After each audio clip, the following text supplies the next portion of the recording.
Дорогі колеги, доброго дня! Вітаємо всіх наших сімейних лікарів на сьогоднішньому вебінарі. Ми перепрошуємо за коротку заминку з організаційними моментами. Тому сьогодні всім доброго дня, доброго вечора. Ми маємо сьогодні можливість послухати нашого дорогого Роберта Нікеля, який є професором педіатрії з Орегонського інституту здоров'я. І поговоримо сьогодні з вами про скринінг і раннє виявлення розладу спектру аутизму. Роберт представить нам інструменти, якими можуть користуватися сімейні лікарі. І теж нагадуємо про те, що сьогоднішній наш проект відбувається в рамках проекту «Психічне здоров'я України» в співпраці з Центром здоров'я та розвитку «Коло сім'ї», а також за підтримки Швейцарської конфедерації і в співпраці з Управлінням охорони здоров'я Львівської області та міської ради. І запрошуємо вас сьогодні всі до зустрічі. Тому я сьогодні представляю Роберта, а також Олю, нашого перекладача, які, власне, провадитимуть сьогоднішній наш вечір, нашу зустріч. Тому, Роберт, welcome. Thank you very much, and good evening, everyone.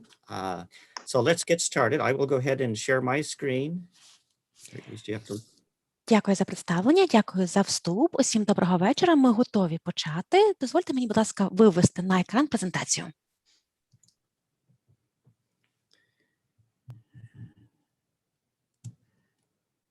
I have to.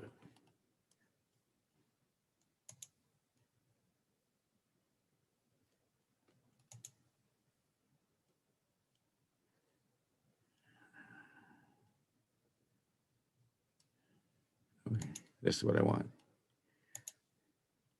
Okay.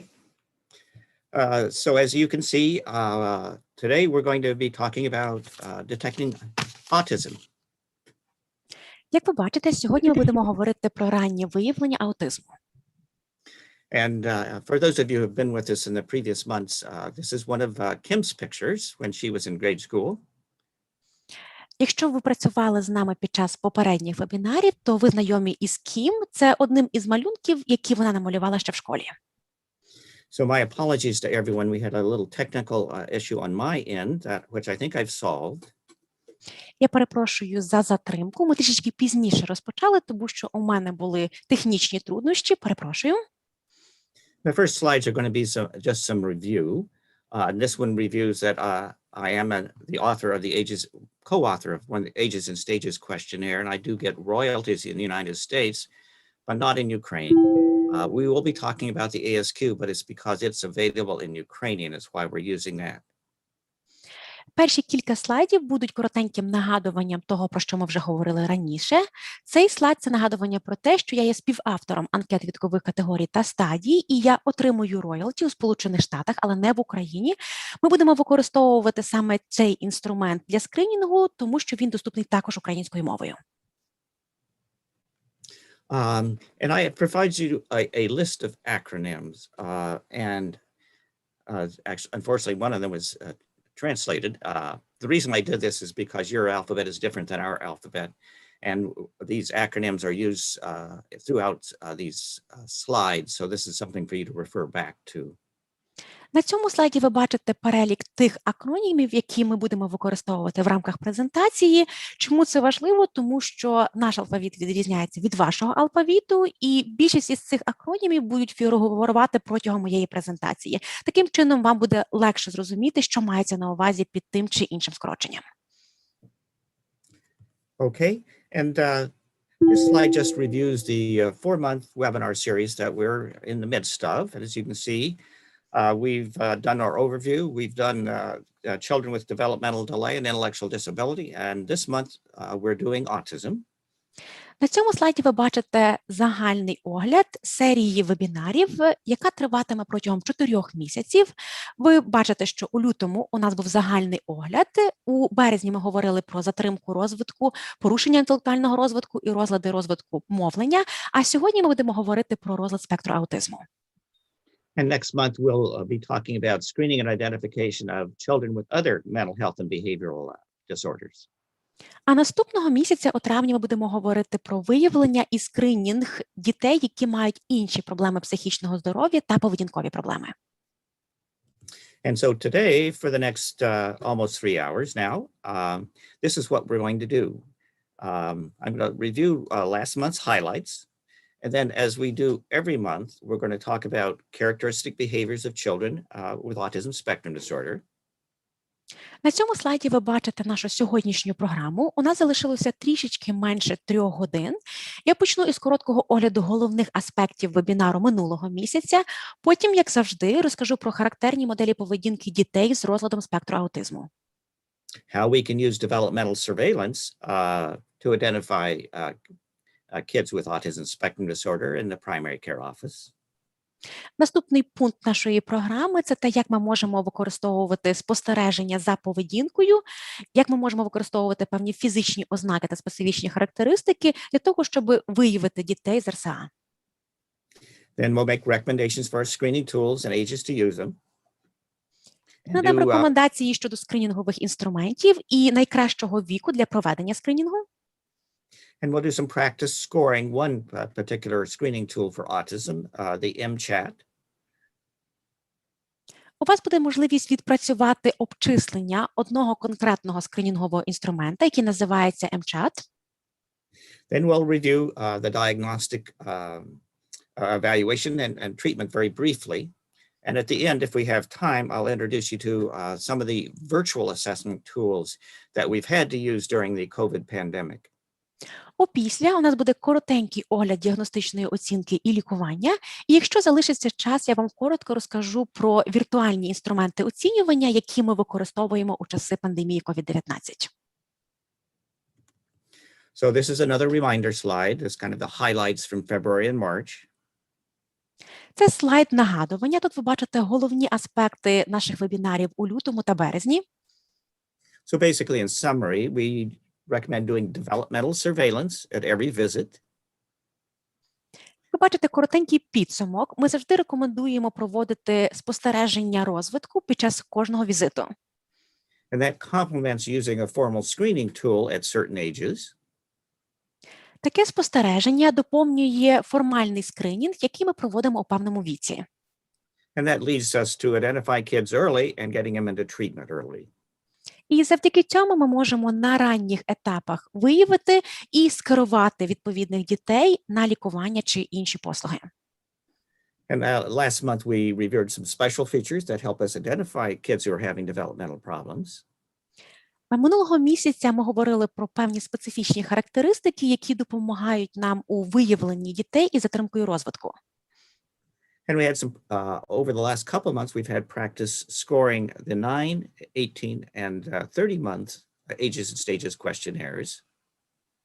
Протягом останніх кількох місяців у вас також була можливість відпрацювати оцінку анкет вікових категорій та стадій для дітей віком 9, 18 і 30 місяців. Which can be used in the office at certain ages to identify those kids early. Ви можете використовувати цей скринінговий інструмент в рамках своєї професійної діяльності для того, щоб на ранніх етапах виявити таких дітей. And last month we had a very memorable session, a role-playing session of giving feedback to families. І останнього місяця, під час останнього вебінару, у нас був важливий аспект. У нас була рольова гра про те, як доносити інформацію до рідних. So another reminder slide, this kind of reviews our screening agenda, if you will, because we're looking specifically at children with developmental delay and speech and language disorders. Це ще один слайд нагадування. Тут ви бачите нашу скринінгову програму. Все починається із намагання виявити дітей з розладами розвитку і розладами розвитку мовлення. And for that, we recommended using the ages and stages questionnaires. And we actually had practice, as I said. І для цього ми використовуємо інструмент, який називається анкети вікових категорій та стадій. Протягом попередніх вебінарів у вас була можливість попрацювати з цим інструментом. For autism, we're going to talk about two different screening tools today. One, the Modified Checklist for Autism in Toddlers, or MCHAT. Якщо говорити про розлад спектру аутизму, то сьогодні ми будемо використовувати два конкретні інструменти. Перший називається модифікований перелік контрольних питань для діагностики аутизму в дітей раннього віку, або коротко MCHAT. And the other, the screening tool for autism in toddlers and young children. А другий називається інструмент скринінгу на аутизм у дітей раннього віку, STAT. Both are available in Ukrainian. Обидва інструменти доступні українською мовою. And next month, when we get to talking about behavioral and psychosocial conditions, we're going to focus on the pediatric symptom checklist, the Vanderbilt for ADHD, and the SCARED, which is a screen for anxiety. Наступного місяця, коли ми будемо говорити про виявлення дітей з поведінковими та психосоціальними проблемами, ми використовуватимемо такі інструменти, як контрольний перелік дитячих симптомів, а також опитувальник Вандербільта для виявлення дітей з РДУХи і інструмент, який називається SCARED для виявлення дітей з тривожними розладами. And this is another reminder slide about the ages we've picked for developmental screening. Ще один слайд нагадування про той вік, в якому ми проводимо скринінг. As you can see, 9 months is the age for identifying children with more significant overall developmental delays. Як ви бачите, 9 місяців – це оптимальний вік для виявлення дітей із більш значними загальними затримками розвитку. 18 months is a good age to identify children with more mild to moderate developmental delays, but also in particular a good age for screening for autism. 18 місяців – це хороший вік для виявлення дітей з легкою і помірною формою загальної затримки розвитку, але це також досить непоганий вік для початкового скринінгу на аутизм. And we're also going to recommend screening for autism at 24 months to identify those children who have fewer autism symptoms and that were missed at 18 months.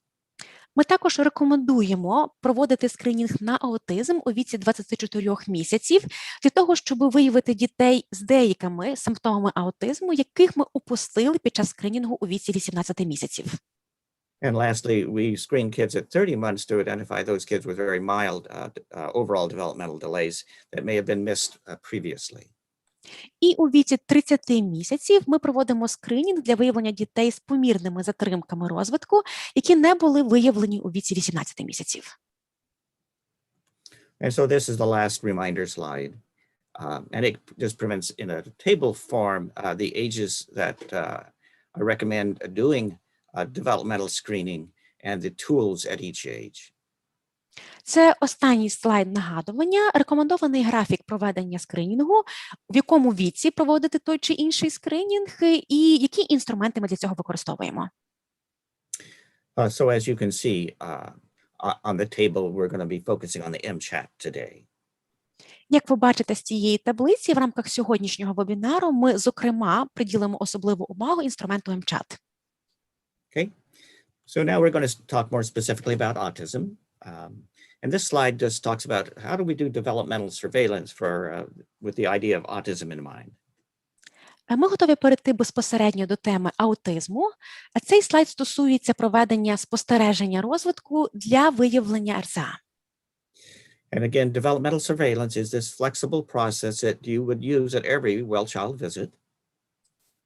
Спостереження розвитку – це гнучкий процес, який ви використовуєте під час кожного планового огляду дитини. With the following 5 components as listed. І цей процес охоплює 5 компонентів, які ви бачите на слайді. And we're going to focus on those 2 highlighted areas, making accurate observations. So that's looking at some of the characteristic behaviors children with autism have, including joint attention, social and play behaviors. Сьогодні, зокрема, ми будемо говорити про ті дві складові, які виділені жирним шрифтом на слайді. Це здійснення ретельних спостережень, зокрема, спостережень за характерними зразками поведінки для дітей із РСА. Зокрема, це спільна увага, соціальна та ігрова поведінка. And identifying risk and protective factors. And a specific risk factor for young children with autism is if they have an older sibling that has been diagnosed with autism. Друга складова – це визначення ризиків і факторів захисту. Наприклад, є один конкретний фактор ризику для розвитку РСА – це якщо у дитини є старший братик або сестричка з РСА. So I want to talk a little bit about that. If a child has an older sibling with a diagnosis of autism, they have a 20% risk of developing autism themselves. Я хочу трішечки детальніше про це говорити. І якщо дитина має старшого братика або сестричку із РСА, то, відповідно, у них ризик розвитку аутизму становить 20%. So we know this from research studies that have been conducted around the world when they have followed the development prospectively of infants and toddlers who have older siblings that do have autism. І такі результати були отримані під час спостереження за дітьми від віку малюків і протягом їхнього дитинства. Тобто, якщо у дитини є старший братик або сестричка із РСА, то, відповідно, такий ризик для цих дітей збільшується. And one of the things these research studies have taught us is that when we look at the vast majority of children who develop autism, they look fairly typical in their development up through 6 to 9 months of age. Що ще показують ці дослідження? Якщо подивитися на більшість дітей, які пізніше мають розлади спектру аутизму, то у віці від 6 до 9 місяців вони мають досить типовий розвиток. And that means if we look at them at 6 months of age, even very carefully, their verbal and nonverbal skills look typical. Eye contact and effective responses look typical. Their social reciprocity or back and forth with a parent looks fairly typical. Це означає, що якщо ми навіть ретельно обстежимо і поспостерігаємо за ними у віці 6 місяців, то ми побачимо, що їхні навички вербальної та невербальної комунікації є досить типовими. Те саме стосується зорового контакту та ефективних реакцій. Типовою є соціальна взаємність або взаємодія з батьками. But then their development plateaus and they begin to show autism symptoms by 9 to 12 months of age. Але у віці десь 9-12 місяців або пізніше в таких дітей розвиток навичок зупиняється і у них починають проявлятися симптоми РСА. So, and I think we are familiar that there is a group of children that we have seen right along that appear to be developing typically and regress in skills around 18 to 20 months of age. Ми також знайомі із іншою групою дітей, які проявляють досить типовий розвиток, але потім у них починається відкат в плані розвитку десь у віці 18-20 місяців. So those can be fairly dramatic regressions, but with our research from sibling studies have shown us that a pattern of plateau or regression in skills is even more typical of most children with autism. Це може бути навіть і суттєва регресія навичок, і дослідження показують, особливо якщо є братики і сестрички із РСА, що це досить типове явище для дітей із РСА, що спочатку піде типовий розвиток, а потім призупиняється розвиток навичок. So although we talked about screening for autism at 18 months of age initially, there's a great deal of research going into how do we identify these children by 12 months of age, for an example, so that we can intervene just when they're starting to show their delay or plateauing in symptoms? Ми вже говорили про те, що ми проводимо скринінг на аутизм у віці 18 місяців, але зараз все більше говорять про те, що, можливо, все-таки варто проводити такий скринінг ще раніше, щоб на більш ранніх етапах виявляти дітей із РСА до віку 12 місяців, до того, як у них почне проявлятися затримка чи симптоми погіршення розвитку навичок. So now we're going to go ahead and, as a background, talk about what are some of the behaviors we see in typically developing children that are difficult for children with autism. Для того, щоб задати загальний тон для нашої розмови, хочу поговорити про ті типові зразки поведінки, які ми спостерігаємо у дітей із типовим розвитком, і це те, що не характерно для дітей з аутизмом. So we use the term joint attention, and that's sharing interest, sharing affect, such as smiling back and forth, vocalizing back and forth. Ми використовуємо такий термін, як спільна або розділена увага. Тут мається на увазі обмін інтересами, обмін якимись афектами, емоціями, наприклад, коли дитина обмінюється звуками із батьками і рідними, або відбувається обмін усмішками. As well as sharing gaze. І те саме стосується розділення погляду на предмети. For example, if a mother looks at the toy, the child sees where the mother's looking and looks at the toy too. Наприклад, якщо мама дивиться на іграшку, то дитина стежить поглядом туди, куди дивиться мама, і також починає дивитися на цю іграшку. I think we may be one slide ahead. Let me go back. Yes, I apologize. So as you can see from the slide, even at 1 month of age, we're beginning to see that sharing of gaze. Як ви бачите на слайді, вже у віці 1 місяця дитина починає проявляти спільне споглядання. By 3 to 4 months, the child is vocalizing back and forth, taking turns with a parent, smiling at a parent. До віку 3-4 місяців уже починає відбуватися обмін звуками, обмін поглядами, обмін усмішками з батьками. By 6 to 8 months, they're beginning to imitate vocal sounds, such as clicking their tongues, or we call it raspberries. До віку 6-8 місяців дитина починає наслідувати немовленнєві звуки, такі як клацання язиком або видування повітря ротом і язиком. They're beginning to respond to their name, as well as imitate some movements, such as shaking their head no. Діти також починають реагувати на своє ім'я і наслідувати певні рухи обличчя або вирази, наприклад, хитання головою в знак «ні». And by 8 to 10 months of age, they're getting more sophisticated. They follow a parent's gaze to a toy, look back and forth between the toy and the parent. До віку 8-10 місяців їхні навички стають ще більш розширеними. Вони вже починають стежити за поглядом батьків і дивитися на іграшку. Вони дивляться туди-сюди то на іграшку, то на тата-маму. They'll play peekaboo, patty cake, as well as they're starting to enjoy games where a parent pretends that they're going to tickle them and the child gets excited before they get tickled. Вони починають бавитися в такі ігри, як куку, ладушки, або, наприклад, в ігри з елементом вичікування. От, наприклад, батьки показують, що зараз будуть лоскотати дитину, і дитина вже починає сміятися. They begin to point to let their parent know what they want. Вони починають вказувати на предмети для того, щоб показати батькам, що вони хочуть. And even later at 14 to 16 months of age, they begin to point just to share interest with a parent. А трішки пізніше, у віці 14-16 місяців, вони починають вказувати на предмет, просто щоб розділити своє зацікавлення цим предметом з батьками. And an example of this would be a parent looking at a book with a child and the child pointing at a picture to share interest with a parent, or looking where a parent points. Один приклад – це, наприклад, коли дитина показує на якусь картинку у книзі для того, щоб показати, що їй ця картинка цікава, або дитина дивиться туди, на що показує мама чи тато.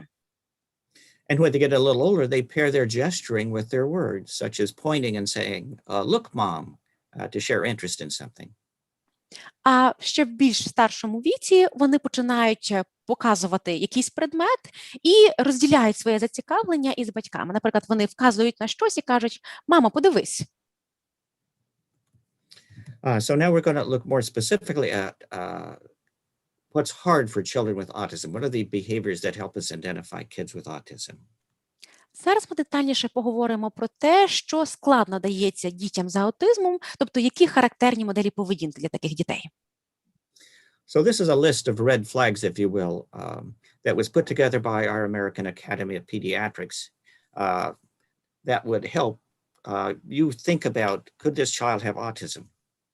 На цьому слайді ви бачите перелік так званих червоних прапорців або тривожних ознак, які потенційно можуть вказувати на РСА. Цей перелік був підготовлений нашою Американською академією педіатрії, і якщо ви бачите якісь із цих ознак у дитини, то це вже може вас наштовхнути на думку, що потенційно у цієї дитини є аутизм. So as you can see, many of those first behaviors on the list are those joint attention behaviors we just talked about. They lack that appropriate gaze or eye contact. They lack warm and joyful expressions. They lack sharing enjoyment or interest with their parent. Якщо ви придивитеся до цього переліку, то ви побачите, що перші кілька пунктів якраз пов'язані із спільною або розділеною увагою. Це те, чого не вистачає дітям з РСА. Тобто у них проявляється відсутність належного погляду очі в очі або зорового контакту, відсутність теплих радісних виразів, відсутність обміну радістю або інтересами з іншими. And they lack those alternating to and fro vocalizations with their parents, and they may not respond to their name when it's called. У них немає обміну звуками і вербальної взаємодії з батьками, і дуже часто вони не реагують на своє ім'я, коли до них звертаються.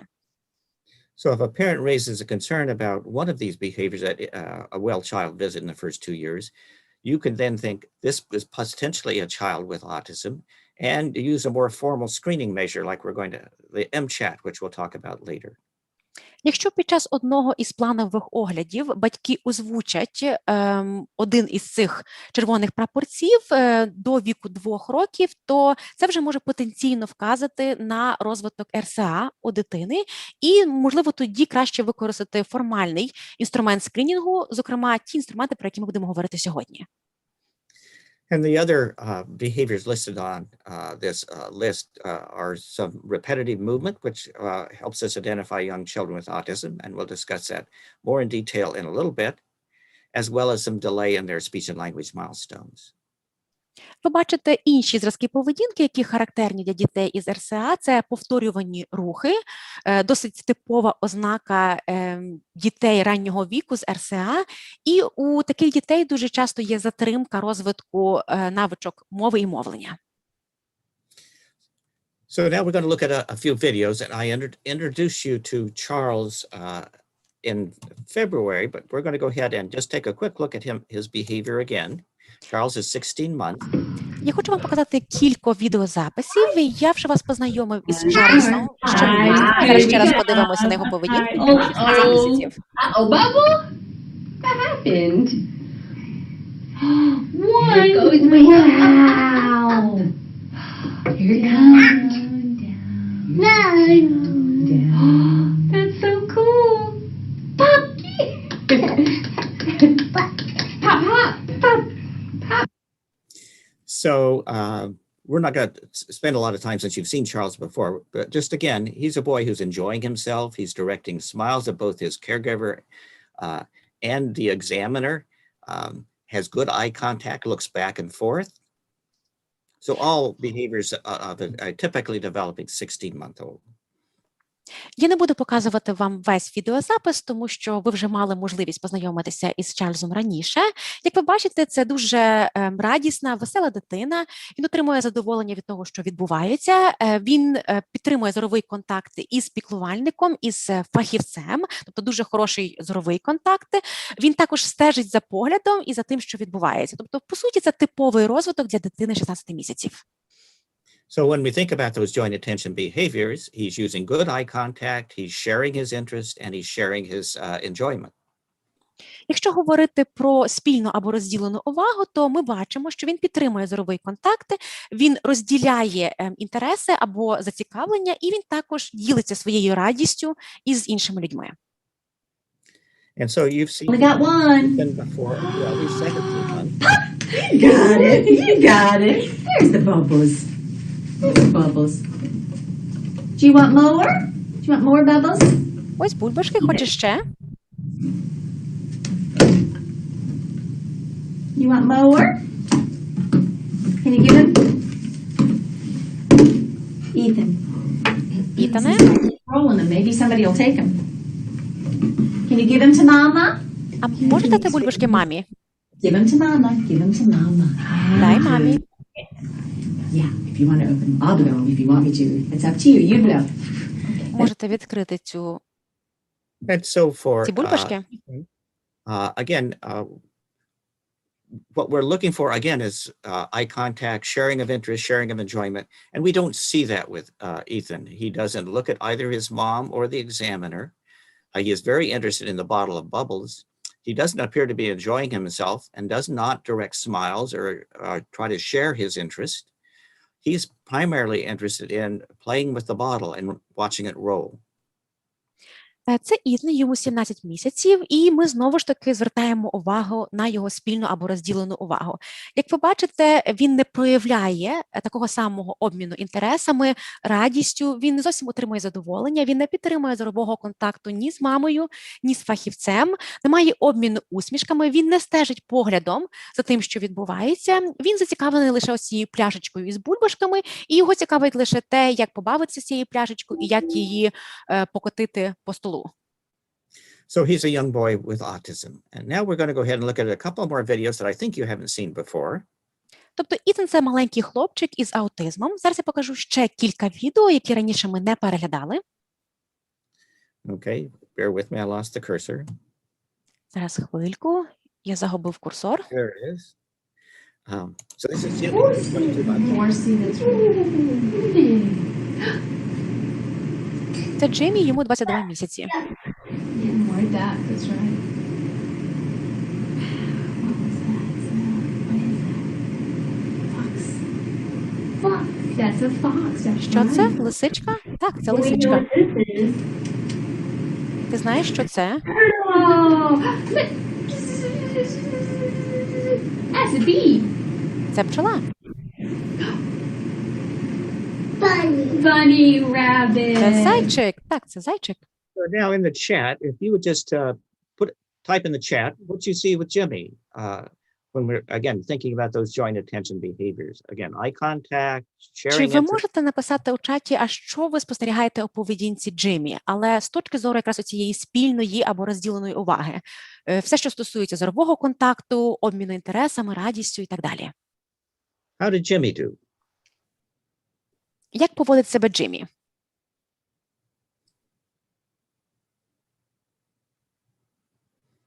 We'll just give them a minute or two and then we can look and see what's in the chat.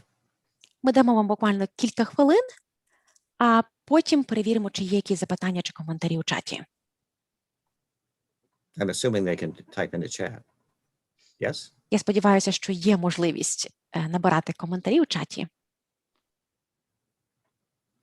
Okay, we won't spend too much time on this. What is anything in the chat box? Oh yeah. It's just a different setup today. So they can type their questions and comments in the chat, but on YouTube, not on Zoom. And there's a slight delay on YouTube. So basically, they can hear whatever we are saying with a 30-second delay.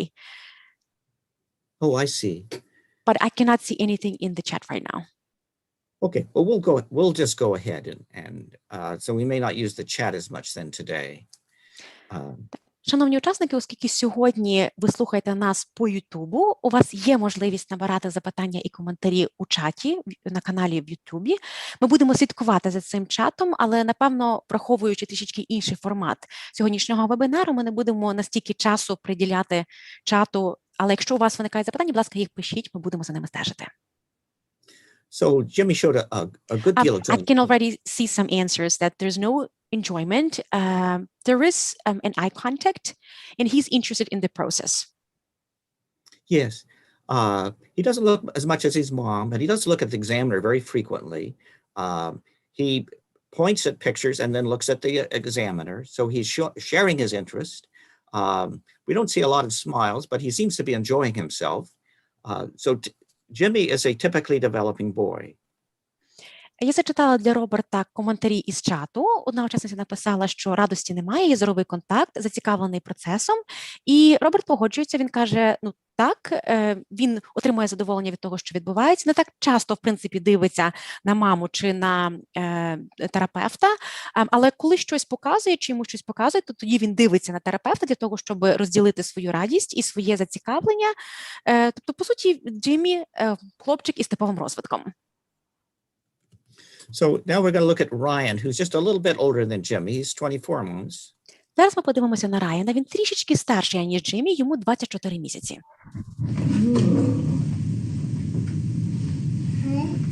It's a wheel. Yeah, more wheels. You can show Mommy the book. Want to show Mama the book? What book's Ryan? Oh, you want Mommy to do? The farmer is going to the city. He loads vegetables and fruits. The cherry picker truck lifts the worker up high. Okay. And I'm just going to talk a little about, in the interest of time, about Ryan. So he's different than Jimmy. He's interested in the book. He's pointing at pictures in the book, but he doesn't look up at the examiner in terms of sharing his interest in those pictures. Я трішечки прокоментую поведінку Райана з міркувань часу. Він відрізняється від Джиммі, він зацікавлений книгою, він навіть показує на певні малюнки у книзі, але при цьому він, в принципі, не дивиться на терапевта, на людину, яка його обстежує. So his affect is flat. He doesn't seem to share his affect with either the examiner or his mom. Його афективні реакції є, в принципі, відсутні, тобто в нього немає якихось конкретних емоцій, він ними не ділиться ні з мамою, ні з фахівцем. He has kind of an atypical way of pointing with his thumb, and then at the end of the video, he grabs his mother's hand to use his mother's hand to point. Він спочатку досить так незвично показує певні малюнки у книзі великим пальцем, а наприкінці відео він бере руку мами і використовує її для того, щоб водити по книзі. So that's a fairly typical behavior we see in some young children with autism, using a parent's hand like a tool to put it on what they want, rather than using their words or their gestures to let the parent know what they want. Це досить типова поведінка, яку ми спостерігаємо у дітей раннього віку із аутизмом. Вони часто використовують руку мами або тата як інструмент для того, щоб щось показати, замість того, щоб використовувати власні слова чи жести. Okay, so with that as some kind of background on characteristic behaviors, we're going to go ahead and talk about diagnostic criteria. Ми коротко поговорили про характерні моделі поведінки, а зараз перейдемо до діагностичних критеріїв. And I'm going to present primarily the DSM-5 Diagnostic Criteria for Autism Spectrum Disorder. This is the diagnostic scheme that we use in the United States. Передусім я буду говорити про діагностичні критерії розладу спектру аутизму за DSM-5. DSM-5 – це діагностичний посібник, який ми використовуємо у Сполучених Штатах. We also use the ICD in the United States, the International Classification of Disorders or Diseases. Our DSM-4 was much like ICD-10 right now, but our DSM-5, as we'll see in just a second, is very much like ICD-11, which will come into effect January of 2022. У Сполучених Штатах ми також використовуємо МКХ, міжнародну класифікацію хвороб. Попереднє видання діагностичного і статистичного посібника DSM-4 було дуже схоже до МКХ-10, а нове видання DSM-5 більше схоже до МКХ-11, а 11-те видання МКХ вийде у січні 2022 року. So our DSM-5 has two criteria. Both need to be met to equal a diagnosis of autism. Наша класифікація DSM-5 містить два критерії для РСА і має бути відповідність двом критеріям для того, щоб поставити діагноз РСА. They first relates to those deficits in use of or understanding of social communication and social interactions. Перший критерій – це дефіцит використання або розуміння соціальної комунікації та соціальної взаємодії. And there are 3 domains within this first criteria, and they all need to be positive. Є 3 сфери в рамках цього першого критерію, і має бути позитивний результат для всіх 3 сфер. So deficits in nonverbal communicative behaviors used for social interaction. So that's gestures. Перша сфера – це дефіцит невербальної комунікації, яка використовується у соціальній взаємодії. Тут маються на увазі жести. But also eye contact and facial expressions. Ну, але також зоровий контакт і вирази обличчя. Deficits in social emotional reciprocity, or again, that back and forth. Друга сфера – дефіцит соціально-емоційної взаємодії або взаємності. Це ось цей обмін, про який ми говорили раніше. As well as deficits in developing and maintaining relationships. І третя сфера – дефіцит вміння розвивати, підтримувати та розуміти стосунки. Okay, the second criteria looks at those restricted and repetitive behaviors or interests. Другий критерій стосується обмежених і повторюваних зв'язків поведінки або інтересів. And Ethan showed us an example of that with his repetitive rolling of the bottle of bubbles. Ви бачили приклади такої поведінки в Ітана, тому що він брав пляшечку з бульбашками і постійно котив нею по столу. So in this criteria, there are 4 domains, and only 2 need to be positive to meet the diagnosis. У цьому критерії є 4 сфери, і має бути позитивний результат лише для 2, для того, щоб була відповідність цьому критерію. And we'll talk about more specific examples of each of these later, but stereotypic and repetitive speech or motor behavior. Ми пізніше детальніше поговоримо про кожну із цих 4 сфер, але ви бачите перелік на слайді. Перша сфера – це стереотипні або повторювані моторні рухи або стереотипне використання мовлення. And use of objects like, again, Ethan and the bottle and repetitive rolling. Також стереотипне використання речей – це та поведінка, яку ми бачили в Ітана, коли він брав пляшечку і постійно прокочував нею по столу. Second is excessive adherence to routines or excessive resistance to change. Друга сфера – надмірна прихильність до рутини або режиму, або надмірний опір змінам. Next, highly restricted or fixated interests. Наступна сфера – надзвичайно обмежені і зациклені інтереси. And lastly, over or underreaction to various sensory issues. І остання сфера – це гіпер- або гіпочутливість до отриманої сенсорної інформації. So this next slide kind of compares DSM-5 with ICD-11. And as I said, our DSM-4, before we changed to DSM-5, compared very closely with ICD-10, and that there were several different disorders listed within an overall category of pervasive developmental disorders for the DSM. Asperger's syndrome was one of those disorders, where those were individuals with fewer autistic symptoms and better language and cognitive skills. Тут ви бачите порівняння DSM-5 і МКХ-11. Я вже говорив про те, що попереднє видання DSM-4 було дуже схоже до МКХ-10. Там було кілька розладів, які входили у загальну категорію перевазивних розладів розвитку, наприклад, синдром Аспергера, який менше характеризувався аутистичними симптомами, і там було кращі когнітивні навички мовлення.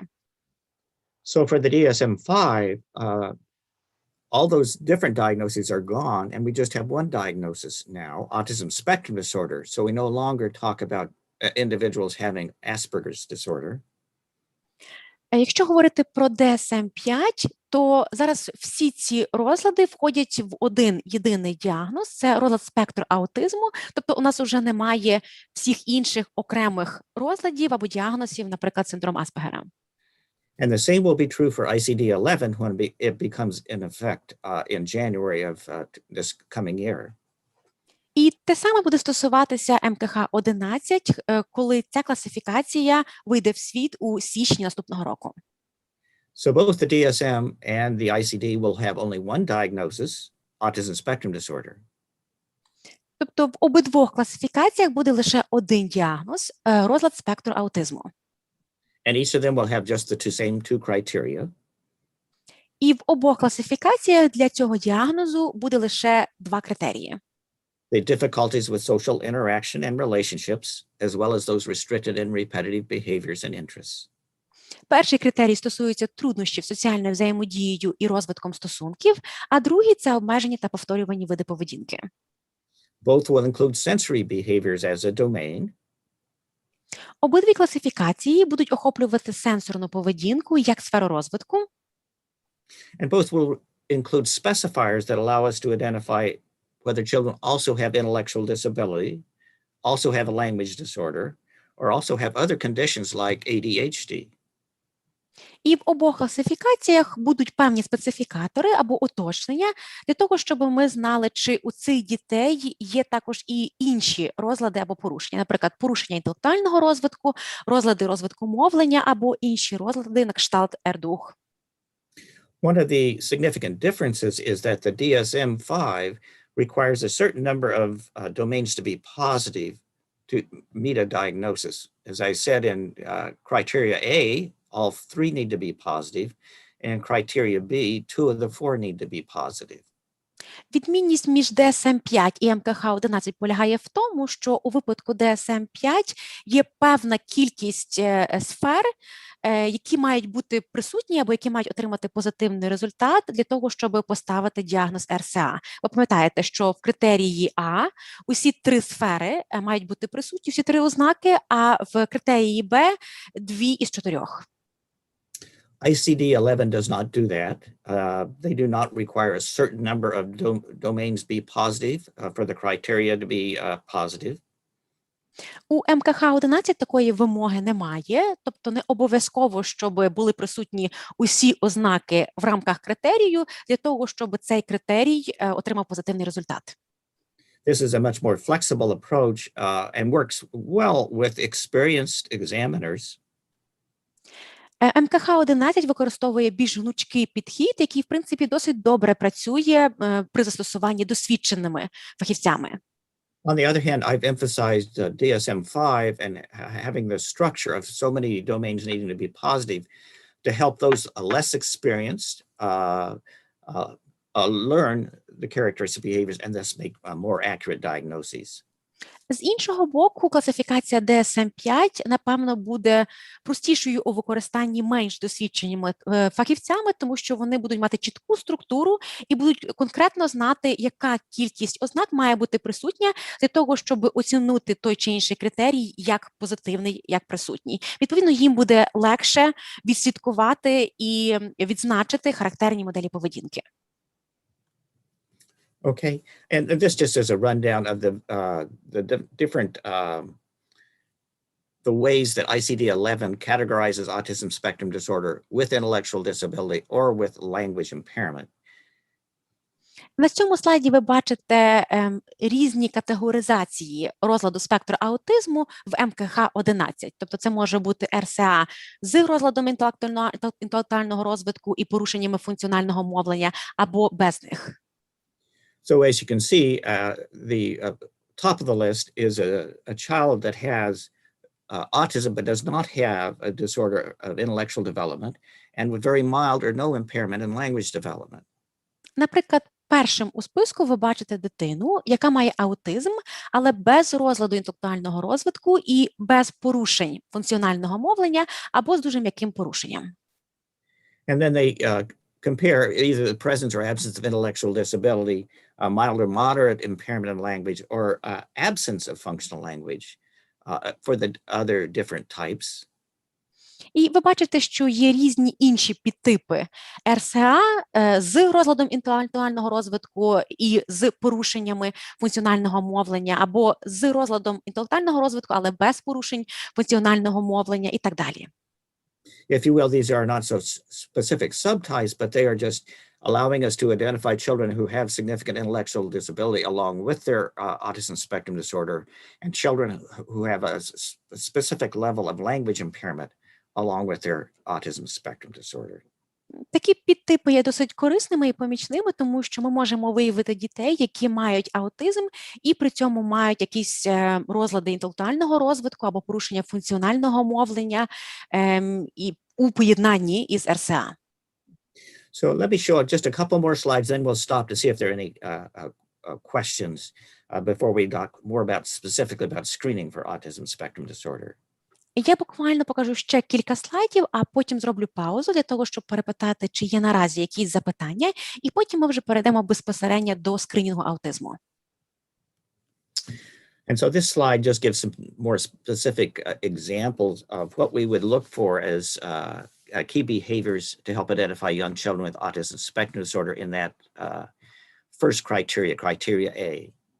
На цьому слайді ви бачите основні форми поведінки, які ми повинні відзначати у дітей раннього віку для виявлення дітей із РСА. Це ті форми поведінки, які стосуються першого критерію. So we'll use the term social communication as a kind of an umbrella term, and that includes joint attention behavior. Ми будемо використовувати термін «соціальна комунікація» як загальне позначення таких навичок, як спільна увага. And for young children, it also includes imitating, showing, requesting, and certain play behaviors. У дітей раннього віку соціальна комунікація також включає наслідування, показування, прохання і гру. And the slide gives some specific examples, such as with joint attention, again, the child responding to name or pointing to direct mom's attention and saying, look, mommy. На слайді ви бачите приклади такої поведінки. Наприклад, якщо це спільна увага, то дитина реагує на своє ім'я, або дитина вказує на щось, щоб привернути увагу мами і каже: «Ма, дивись». Young children will imitate funny sounds, infants. As they get older, they imitate facial expressions. As they get even older, they'll imitate household chores. And even older, they'll imitate the hand movements to favorite preschool songs. Якщо говорити про наслідування, то маленькі діти імітують якісь кумедні звуки. Коли вони стають трішки старшими, вони починають наслідувати вирази обличчя. Ще у старшому віці якісь домашні справи, і ще пізніше вони починають жестикулювати руками під свої улюблені пісні. Showing may be, showing may be the child just holding up a toy to show it to his parent because he's interested in it and sharing that interest. Or it may be pulling the parent over to show what he's done, what he's built with blocks and acting proud of it.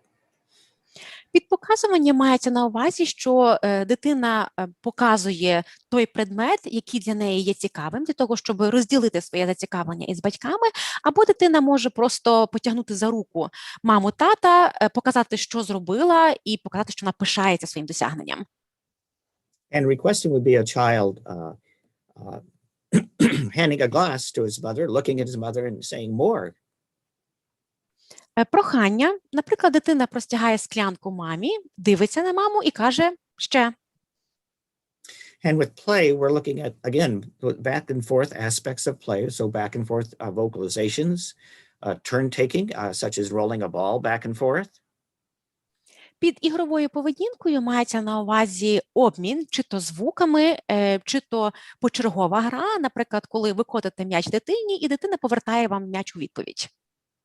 We also look at how a child engages a peer or a parent in their pretend or imaginative play, such as an example being offering a pretend bite to a parent. Ми також спостерігаємо за тим, наскільки дитина долучається до уявної гри. От, наприклад, що дитина вдає, що вона зараз вкусить маму, тата. And this slide, again, gives over some more specific examples for category or criterion B, the restricted and repetitive behaviors. На цьому слайді ви бачите конкретні приклади поведінки в рамках критерію Б, обмежені або повторювані зразки поведінки, інтереси чи діяльність.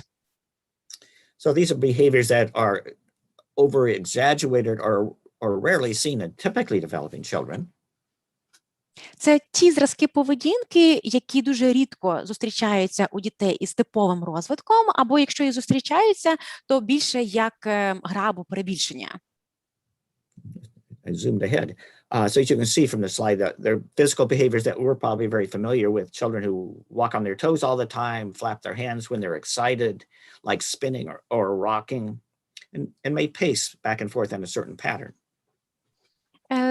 Першими це приклади фізичної поведінки, які ми досить часто спостерігаємо у дітей. Це ходіння на пальчиках або розмахування руками, коли вони чимось захоплені або переповнені радістю, крутіння, розгойдування або ходіння за певною траєкторією. So children with more language or more words may ask repetitive questions, may get tied up with a very specific interest in just counting things or labeling letters or numbers. Якщо це дитина із певними навичками вербальної комунікації, то вона може часто повторювати запитання або зациклитися на певній активності, наприклад, проявляти надмірне рахування або називання предметів. And they may echo right after a parent says something. They may echo or just repeat what the parent has said. Такі діти також часто повторюють висловлювання своїх батьків. От батьки щось сказали, а вони просто це повторюють. An example of that would be if a parent asks a child, do you want milk? And the child would then just say, do you want milk? Rather than saying, I want milk. Or... Можна навести такий приклад. Припустімо, мама або тато запитують у дитини, хочеш молока? І дитина замість того, щоб сказати, хочу молока, просто повторює, хочеш молока?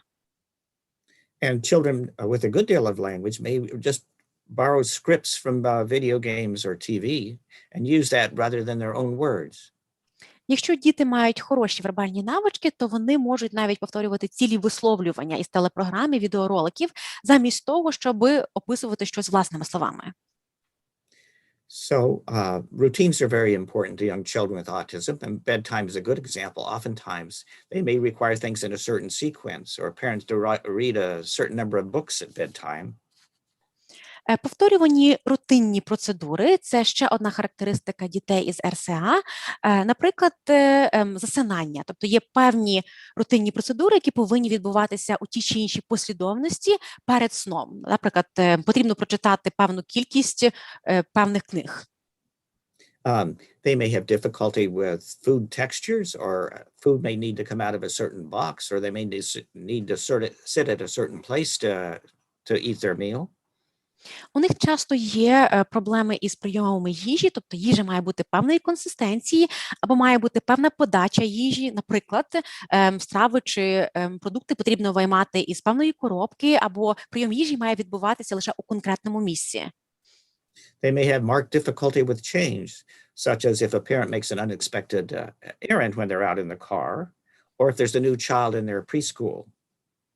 Такі діти дуже погано сприймають зміни. Наприклад, у них може бути істерика, якщо по дорозі кудись мама раптом вирішить ще заїхати в інше місце і виконати якесь неочікуване завдання. Або вони можуть погано реагувати на нову дитину у дитсадку або закладі дошкільної освіти.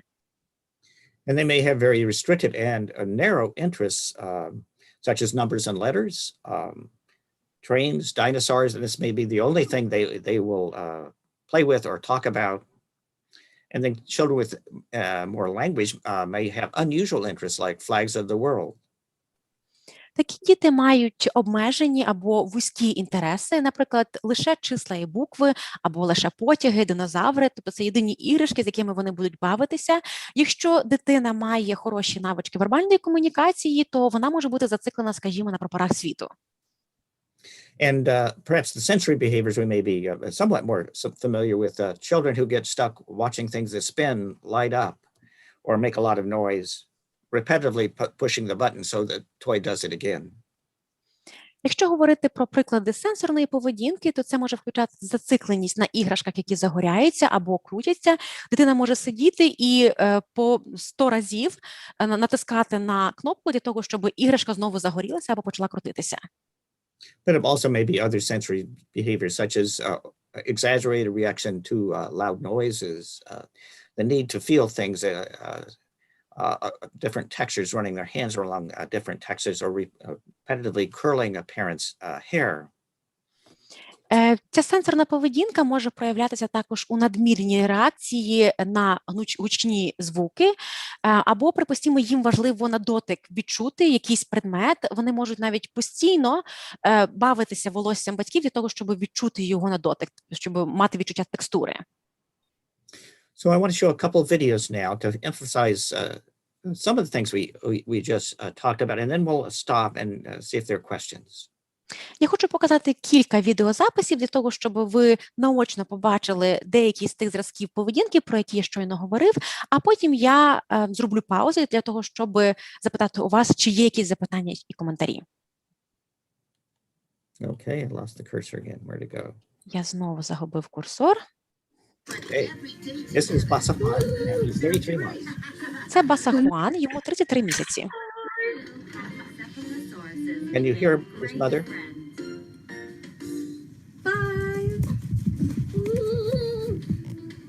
Па-па!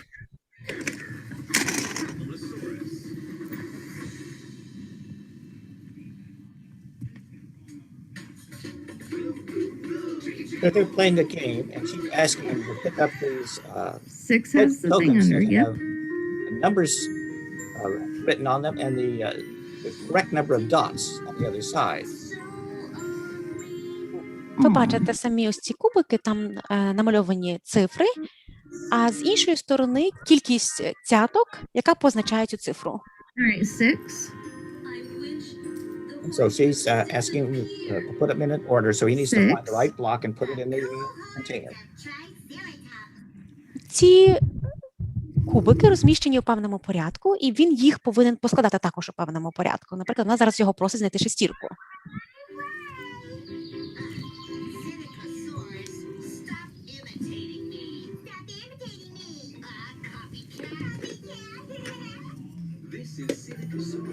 The joester, also known as the parrot lizard, because of its parrot-like beak.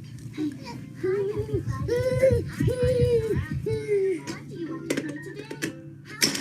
7. 7. You try to guess the dinosaur. Okay.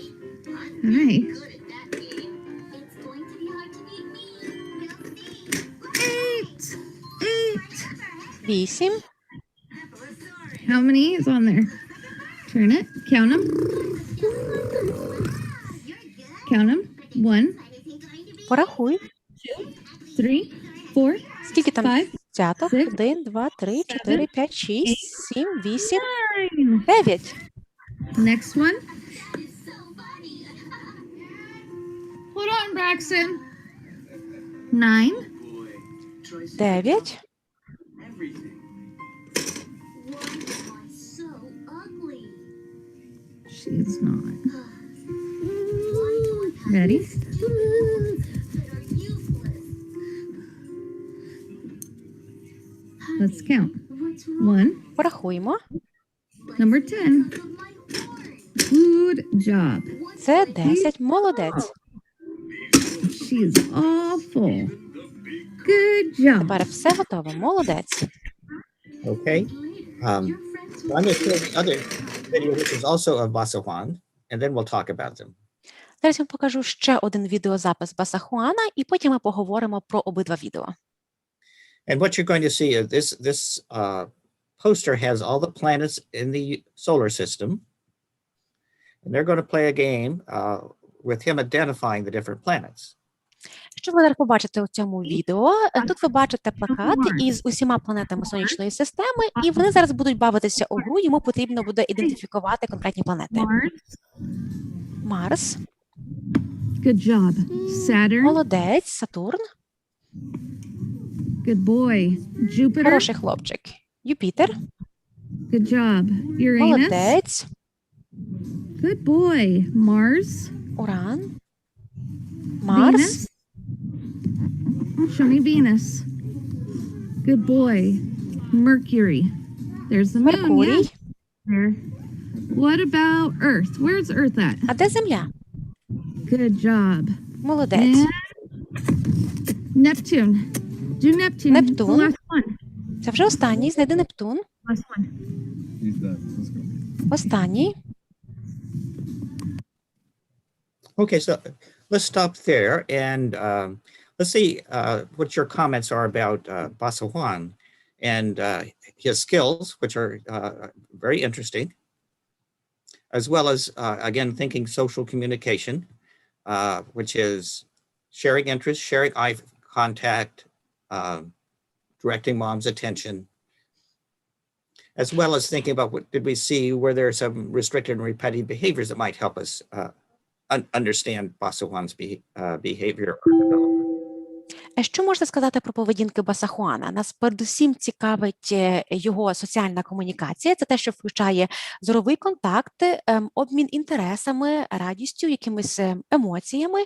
І, можливо, ви також помітили якісь обмеження або повторювані зразки поведінки.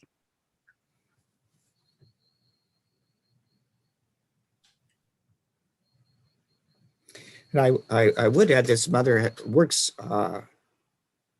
quite a bit with Basajuan on these issues.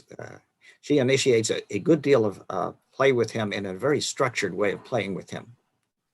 Я мушу зазначити, що виглядає так, що мама Басахуана дуже багато працює з ним і дуже часто ініціює різні ігри. І робить це досить структуровано.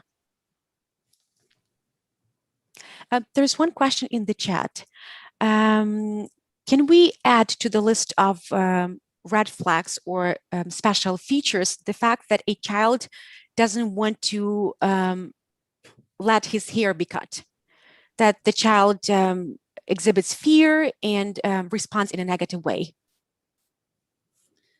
We certainly can. A little bit later in this morning, I'm going to talk about a parent interview that we conduct, which includes a lot of questions about those sensory behaviors. So yes, we'll talk about that in a little bit. Було запитання у чаті, чи може бути ознакою те, що дитина не дає підстригти своє волосся, дуже боїться і реагує негативізмом. І відповідь Роберта – так, звісно. Трішечки пізніше в рамках презентації я буду говорити про інтерв'ю з батьками, яке ми проводимо в рамках виявлення і діагностики РСА, і там є якраз запитання, які стосуються і такої сенсорної поведінки. So Basajuan is a very interesting young boy. He's functionally nonverbal in the sense that he doesn't use his words to request. He uses limited gestures. And on the other hand, he has these highly developed skills for identifying. As examples, it would, for a child that is typically developing child of his age would have difficulty identifying correctly all the planets in the solar system that Basajuan was able to do. Насправді, Басахуан дуже цікавий маленький хлопчик, у нього погані навички вербального спілкування, тобто він майже не використовує слів для того, щоб щось попросити. У нього дуже обмежені жести, але при цьому хороші навички ідентифікації. Тобто, напевно, навіть дитині з типовим розвитком було б дуже складно ідентифікувати всі планети Сонячної системи, а Басахуан робить це без очевидних труднощів. So we saw very little of the kind of the sharing of interest or affect from Basajuan with the solar system video. Коли ми дивилися ось цей останній відеоролик із сонячною системою, у Басахуана майже не було обміну інтересами чи якимись емоціями. And we didn't see very much of that repetitive physical behavior, what I call stereotypic movement, him getting excited, that we saw in the first video. І у цьому другому відео ми також не побачили прикладів повторюваної або обмеженої поведінки, наприклад, якогось надмірного захоплення, чи те, що ми називаємо стереотипними рухами, які він проявляв у першому відео. So in the first video, we did see a good deal of that stereotypic movement. He got very excited with each of those tokens that he picked up and would turn them around in his hands. But we also saw a little bit better eye contact with his mother in that video as well. Якщо говорити про перше відео, то там ми більше бачили ось ці стереотипні рухи і поведінку. Тобто Басахуан радів кожного разу, коли йому вдавалося правильно ідентифікувати цифру, він брав кожну цифру, крутив нею в руці, і він також краще підтримував зоровий контакт з мамою у першому відео. So I'm showing Basajuan and these videos more to highlight that kids can have special interests or splinter skills but we need to put it within the whole picture of a child who is really functionally nonverbal in terms of letting him on knows what he wants. Я показав вам ці відео із Басахуаном для того, щоб продемонструвати, що діти можуть мати якісь свої особливі інтереси та зацікавлення, і, можливо, вони будуть себе по-іншому поводити залежно від ситуації, але тим не менше нам потрібно враховувати ширший контекст поведінки такої дитини, зокрема, всього, що стосується соціальної комунікації і повторюваної поведінки. Okay, so I can pause if there are questions, and we can talk about kind of the first third of what we're going to do this morning. Я зроблю зараз паузу для того, щоб запитати у вас, чи є якісь запитання щодо першої частини нашої презентації. I should mention that these two videos of Basawan were videos the parent took at home and then sent to me for my review. Я хочу також зауважити, що ці два відео Басахуана були зроблені батьками, вони їх записали вдома і відправили мені для аналізу. And we'll talk more about that when we talk at the end about how do we get more information about children during the COVID pandemic. How do we do virtual evaluations? Про це ми ще детальніше поговоримо наприкінці моєї презентації, як ми можемо проводити оцінювання дітей в часи пандемії COVID-19, тобто як ми можемо проводити віртуальне оцінювання. Any questions in the... I cannot see anything in the chat. Okay. Well, we'll go ahead and then we'll take a break and after we get through our practice screening. Наразі не бачу запитань у чаті, тому будемо продовжувати. Зараз ми поговоримо про скринінг аутизму.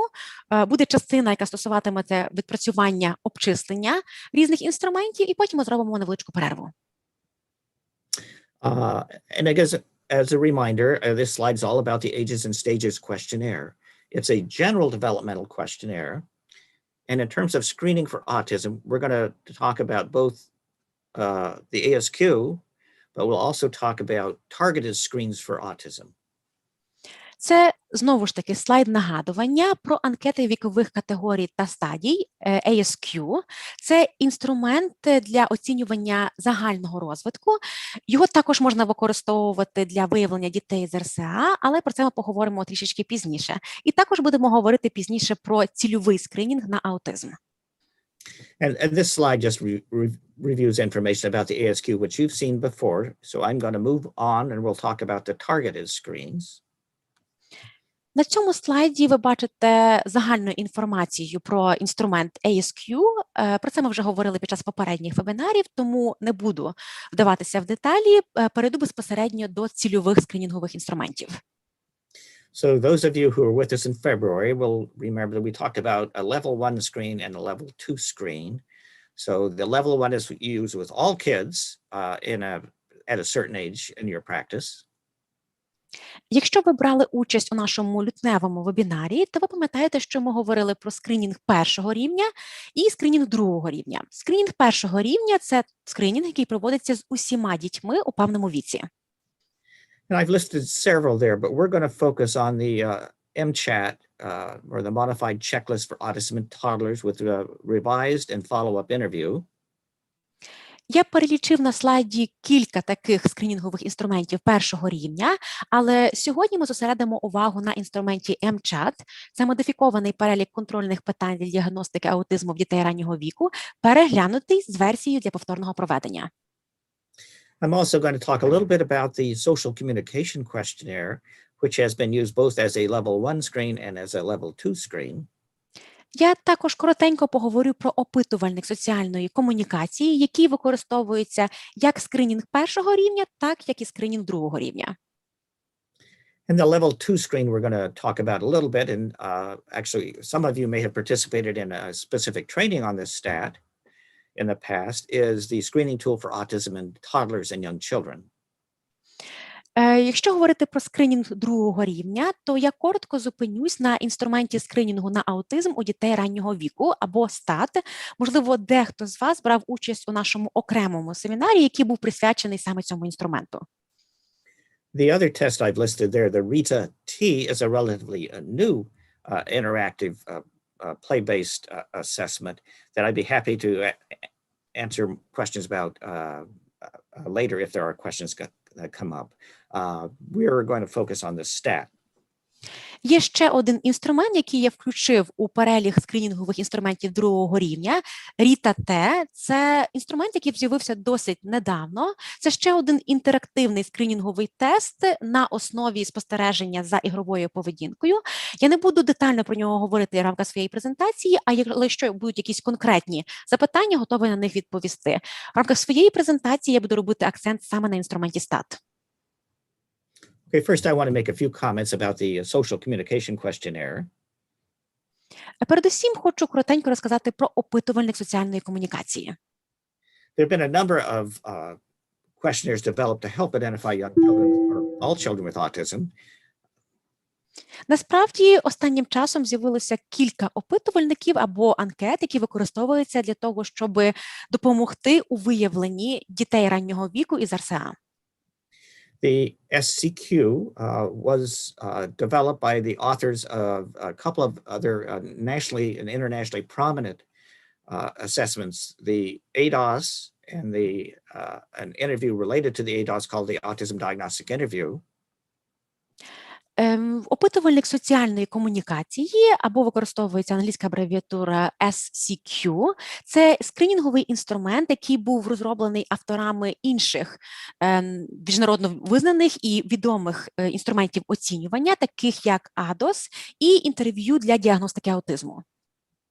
So it has been in use internationally for a number of years. Unfortunately, it's not been translated into Ukrainian.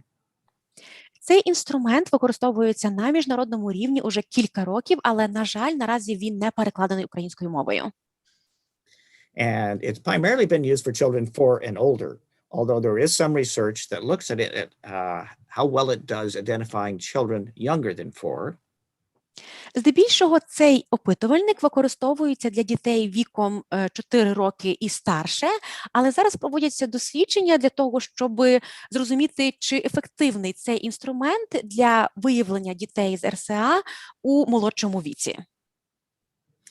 So I was going to say at the bottom, I should, before I go on, it is 40 questions for the parent to answer. And typically we would use the lifetime form because that looks at current behavior as well as past behavior, and that's more accurate. Як ви бачите на слайді, цей опитувальник складається із 40 запитань до батьків, і здебільшого ми використовуємо версію, яка називається «Протягом життя», тому що вона оцінює всю історію розвитку дитини, і теперішню, і минулу. So again, what I was saying, it's been used primarily for 4 and older, and when we've looked at children younger than 4, they've adjusted the cutoff level, and it can be helpful for children 2 to 4, as you can see from the slide. In one test, again, that cutoff score of 11 yielded the highest sensitivity and specificity. Я вже говорив про те, що опитувальник соціальної комунікації був початково призначений для дітей віком 4 роки і старше, але проводяться дослідження для того, щоб зрозуміти, чи можна його використовувати для молодших дітей. І для цього потрібно відкоригувати рекомендований граничний бал. Тобто, як ви бачите на слайді, якщо його використовувати із дітьми віком 2-4 роки, то зменшений граничний бал, скажімо, 11, показує досить високу чутливість і специфічність. Okay, this just provides some of the sample questions from the SCQ. На цьому слайді ви просто бачите деякі зразки запитань, які використовуються в опитувальнику соціальної комунікації.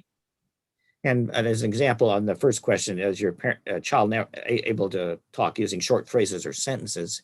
Yes or no. If the parent says no, they may be able to skip certain questions.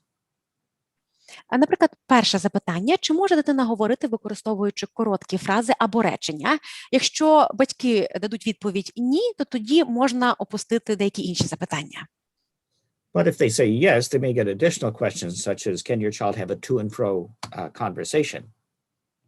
Але якщо батьки дадуть відповідь «так», то тоді можна поставити уточнювальні запитання або додаткові запитання на кшталт, чи можете ви вести з дитиною двосторонню розмову? Or has she ever had used odd phrases or said the same thing over and over. Або ще одне запитання, чи використовувала дитина дивні фрази, або неодноразово повторювала одне і те ж. Okay, and this just kind of briefly reviews the scoring. If folks are interested, there is a Russian language form which I can make available. На цьому слайді ви бачите бланк для автоматичного підрахунку балів, приклад обчислення опитувальника соціальної комунікації, як я вже зазначив, він доступний російською мовою. Якщо вам цікаво, то я можу надати цей опитувальник російською мовою. So as you see, item 1, which asks about language level, not yet available in Ukrainian, probably best useful for those children who are too old to use the MChat. Як я вже зазначав, опитувальник соціальної комунікації досить широко використовується на міжнародному рівні вже багато років. На жаль, він не перекладений українською мовою, і, напевно, його найкраще використовувати із тими дітьми, які вже достатньо дорослі для того, щоб з ними використовувати МЧАТ. Okay. So speaking of the MChat, we're going to go ahead and talk about the MChat. Переходимо до інструменту МЧАТ. And this just is a slide taken from the website. Це слайд, взятий із веб-сторінки. Okay. So again, like many other questionnaires, is a parent-completed questionnaire. Як багато інших опитувальників, МЧАТ – це також опитувальник, призначений для заповнення батьками. First level screen, so it would be used with all children at a certain age in a practice. And as per our agenda, it would be used at 18 months and 24 months. Це скринінг першого рівня, а це означає, що він використовується з усіма дітьми у певному віці. В рамках нашої скринінгової програми ми його використовуємо у віці 18 і 24 місяців. Now, as you can see, there are 20 yes-no questions which are converted to pass-fail. Цей опитувальник містить 20 запитань з відповідями «так», «ні», які можна конвертувати в результат скринінгу позитивний або негативний. And when they looked at the initial psychometric properties of just the NChat, sensitivity was somewhat low, but the positive predictive value was very low. Якщо подивитися на психометричні властивості цього інструмента, то чутливість досить низька, але прогностична цінність позитивного результату дуже низька. We would like to see a positive predictive value of around 5 or 0.5, and really like to see one, if we could, around 0.67 or better. Насправді, оптимальний показник прогностичної цінності позитивного результату мав би бути десь на рівні 0,5 або в ідеалі навіть 0,6-0,7. Okay, but then they did work with a follow-up interview, and they found that that markedly improved both the sensitivity as well as the positive predictive value. А потім були досліджені психометричні властивості повторного інтерв'ю з батьками в рамках МЧАТ, і показники вже набагато кращі, і чутливість вища, і те саме стосується показника прогностичної цінності позитивного результату.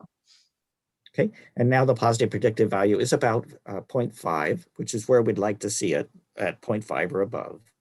Тобто ви бачите, що для повторного інтерв'ю з батьками показник ПЦПР десь на рівні майже 0,5, і це вважається оптимальний показник. So the key for the MChat is having the parent fill out the questionnaire and then doing the follow-up interview when you need to do it, and that's what we'll talk about next. Як працює опитувальник МЧАТ? Ви просите батьків його заповнити, і потім проводите повторне інтерв'ю з батьками, якщо є така потреба. Про це ми ще детальніше поговоримо. But before we go on, hopefully you all have received a digital copy of the MChat manual, which includes the instruction how to use it, as well as the original questionnaire and the scoring form. So you can follow along with those as we discuss this. Я дуже сподіваюся, що ви отримали електронні версії і самого посібника МЧАТ, який містить інструкції з використання цього інструмента, а також сам опитувальник і бланк для обчислення. So sample questions from the MChat, as you can see, if you point at something across the room, does your child look at it? For example, if you point at a toy or animal, does your child look at it? Зразки запитань. Якщо ви вказуєте на що-небудь в іншій частині кімнати, чи дивиться дитина на це? Наприклад, якщо ви показуєте на іграшку чи тварину, чи дивиться дитина на це? And all the questions are answered yes or no. Усі запитання передбачають відповідь так або ні. Another question would, have you ever worried if your child might be deaf? Ще одне запитання. Чи здавалося вам коли-небудь, що ваша дитина може бути глухою? And the last example is, does your child play pretend or make-believe? For І example, останній приклад запитання. Чи бавиться дитина в уявні ігри на зразок начебто? for example, pretend to drink from an empty cup, talk on a pretend phone, or pretend to feed a doll or stuffed animal. Наприклад, вдає начебто п'є з порожньої склянки, або ніби розмовляє по уявному телефону, або годує ляльку чи м'яку іграшку. Okay, and so this slide gives an example of the follow-up interview. And you, the examiner, only need to do the follow-up interview for the questions that the parent answer that make the child look at risk for autism. Тут ви бачите приклад запитання та уточнювальних запитань для повторного проведення інтерв'ю. І терапевт проводить повторне інтерв'ю з батьками лише якщо відповіді батьків вказують на те, що дитина може бути в групі ризику розвитку РСА. So going back to the previous slide, the question about if you point at something across the room, if the parent says no, then we would want to do the follow-up interview just for that question. Я повернувся, був трішечки до попереднього слайду, там було перше запитання, яке стосувалося того, чи дитина дивиться в ту частину кімнату, на яку ви показуєте. Якщо батьки дадуть відповідь ні, то тоді потрібно провести повторне інтерв'ю. I apologize. I should have said yes. If you said no, that counts as a failure. But if the parent says yes, you have to qualify what she means by yes. Точніше, я перепрошую, я трішечки обмовився.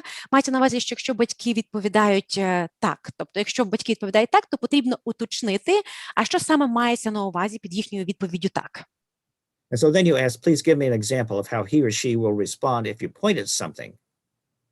І тоді ви уточнюєте у батьків. Будь ласка, наведіть приклад, як відреагує дитина, якщо ви показуєте на щось. So you ask the question, then wait for the parent to respond. Ви ставите це запитання і чекаєте на відповідь батьків.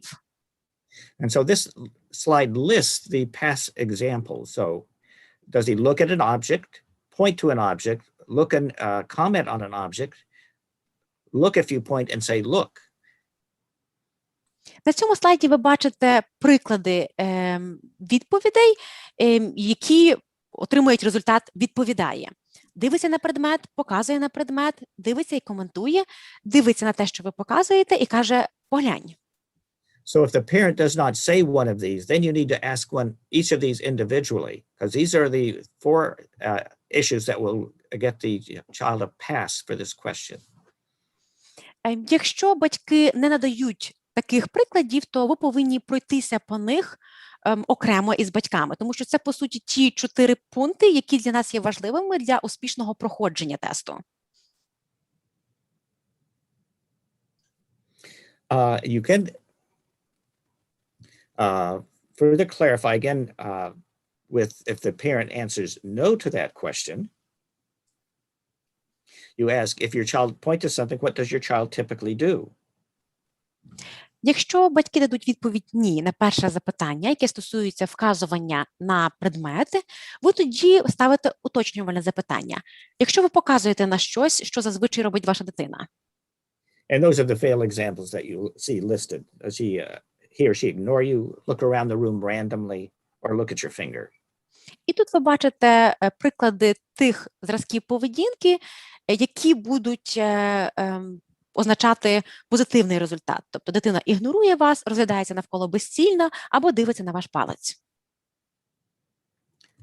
Okay, and scoring the MChat, and that you'll have practice doing this in just a second.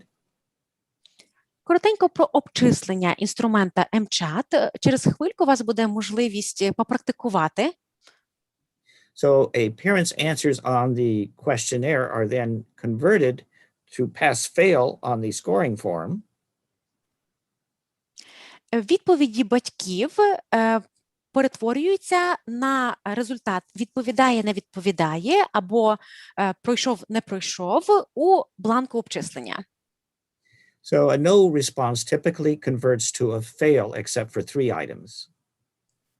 Відповідь «ні» зазвичай вказує на позитивний результат, тобто присутній ризик РСА, окрім 3 пунктів. So for those 3 items, if the parent says yes, that converts to a fail. Тобто, якщо говорити про ось ці 3 пункти, які ви побачите зазначені на слайді, і відповідь батьків на ці пункти «так», то це позначає позитивний результат. So one example of that is the question, are you worried that your child might be deaf? Наведу приклад такого запитання, як чи ви переживаєте, що ваша дитина може бути глухою? So clearly, if the parent says no, that's reassuring. So if the parent says yes, they're worried the child might be deaf, that's a risk for autism, so that would be scored as a fail.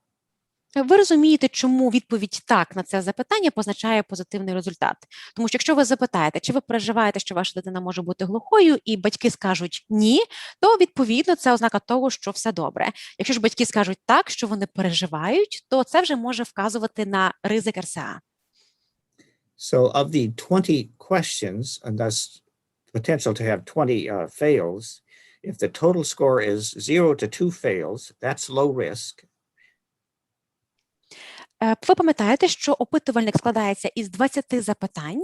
Якщо із цих 20 запитань є до 2 невдач або відповідей не відповідає, то це низький ризик. And no action would be required on your part unless there's some other concern.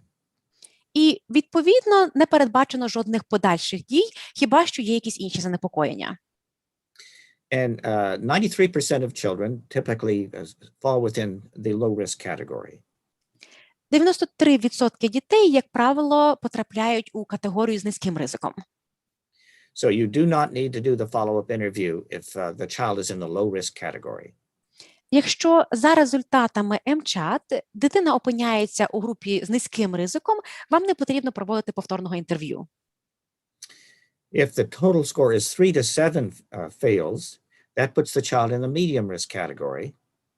Якщо загальний бал становить 3-7, то, відповідно, дитина опиняється у групі з середнім ризиком.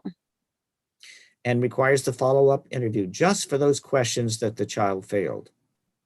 І тоді потрібно провести повторне інтерв'ю, але лише з використанням тих запитань, які не пройшла успішно дитина, де був позитивний результат.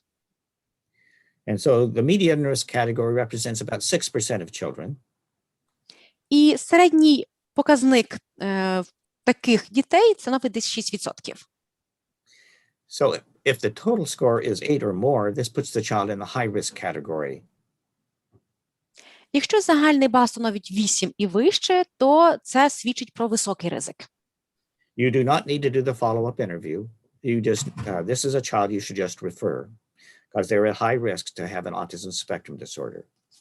У такому випадку не потрібно проводити повторного інтерв'ю, ви одразу скеровуєте дитину на діагностичну оцінку, тому що це означає, що дитина у групі високого ризику розвитку РСА.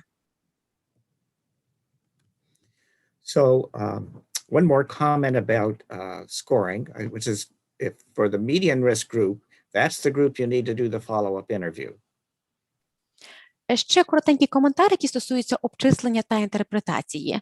Якщо за результатами МЧАТ дитина опинилася у групі із середнім ризиком, то вам потрібно провести повторне інтерв'ю з батьками. If after the interview and you clarify the parents' responses, there's no or only one failure, then no action is required. Якщо за результатами повторного інтерв'ю буде одна невдача, тобто одна відповідь з позитивним результатом або відсутні такі відповіді, то подальші заходи не вимагаються. Unless you have a significant concern or the parent has a significant concern about autism. Ну, хіба що у вас є якісь суттєві занепокоєння щодо ризику РСА у дитини, або такі занепокоєння присутні у батьків. If after the follow-up interview with those questions that the child failed, the child has 2 or more failures still, that's a child that should be referred for further evaluation. Якщо бал повторного інтерв'ю становить 2 або вище, то таку дитину потрібно скерувати на подальшу оцінку. Okay, and now we're going to take a practice. And our practice child is Nathan. Зараз ми спробуємо попрацювати із цим інструментом. Ми використаємо приклад Нейтана. He's an 18-month-old boy being seen for a well child visit. And the questions for you to answer, and hopefully you have your Nathan scored questionnaire. The questions for you to answer is, what is the MCHAT-R score? So you'll need to convert the questionnaire to the scoring form. Did it change after the follow-up interview? What is the risk category he's in? And what action will you take? Нейтан – це 18-місячний хлопчик, якого провели на плановий огляд, і вам потрібно дати відповіді на такі запитання. Я сподіваюся, що ви отримали електронні версії опитувальника MCHAT із позначеними відповідями для Нейтана. Перше запитання – який у нього бал за результатами MCHAT? Тобто це означає, що вам потрібно ці відповіді конвертувати у бали.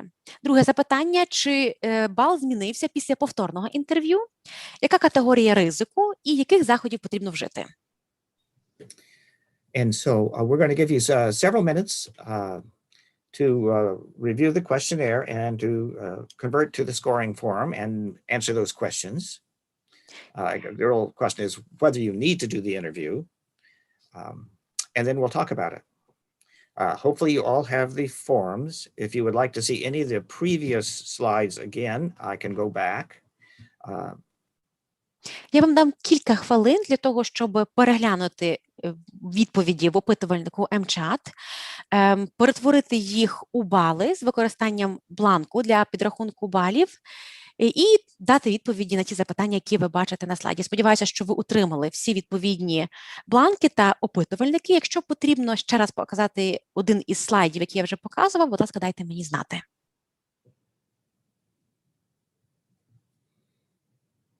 And then we'll take a break as soon as we're done talking about Nathan. І після того, як ми обговоримо випадок Нейтана, ми зробимо невеличку перерву.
You should ask them to go ahead and put their total score, number of failures, in the chat box when they have them. Будь ласка, запишіть загальний бал, коли ви закінчите обчислення.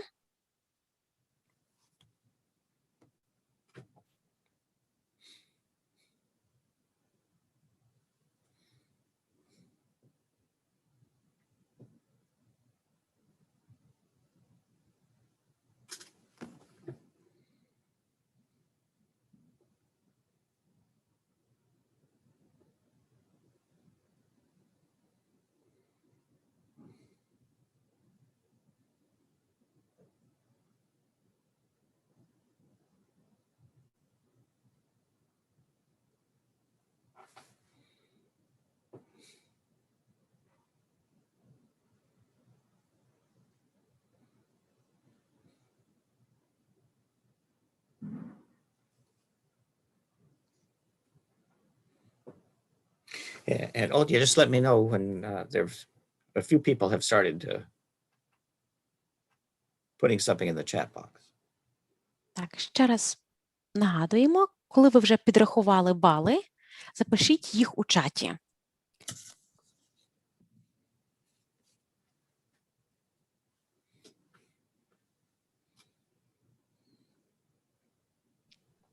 So far, I can see only one answer, that the total score is 9. She did better than I did. It's he.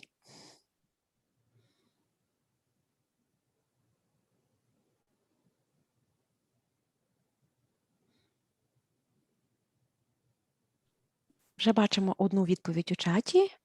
Якщо ще хтось готовий, то, будь ласка, запишіть загальний бал у чаті, щоб я могла його озвучити для Роберта.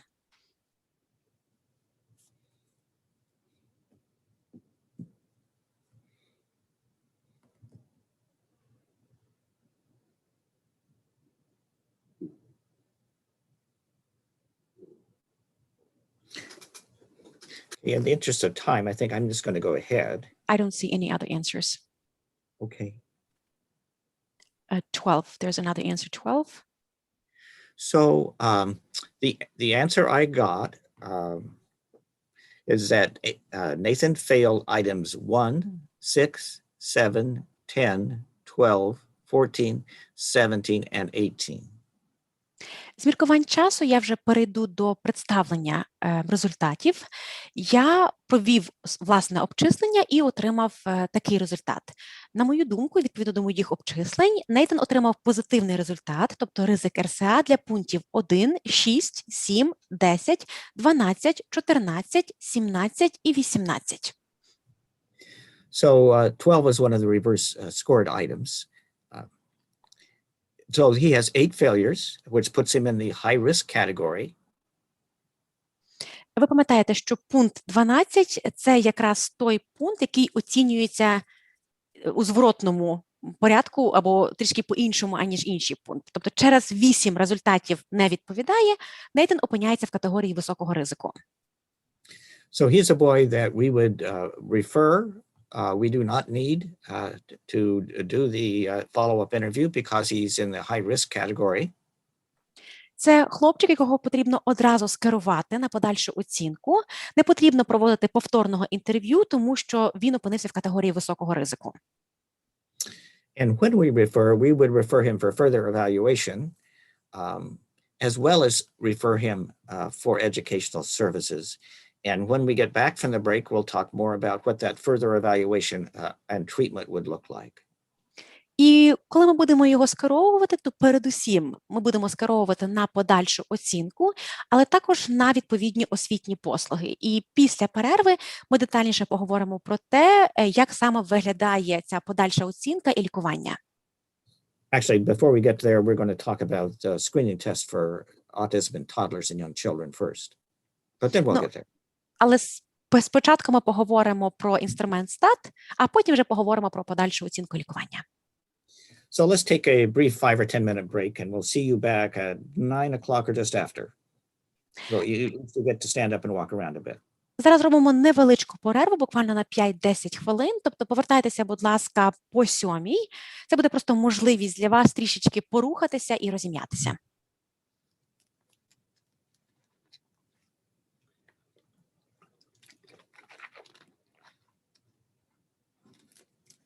Thank you, Olio.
So I'll go ahead and share again. Зараз я знову включу демонстрацію екрану.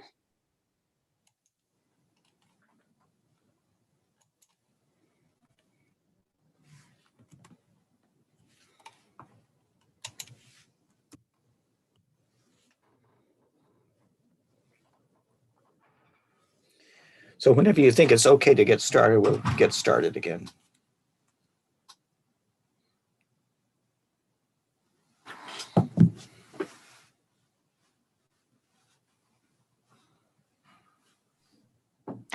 I think we can get started whenever you are ready.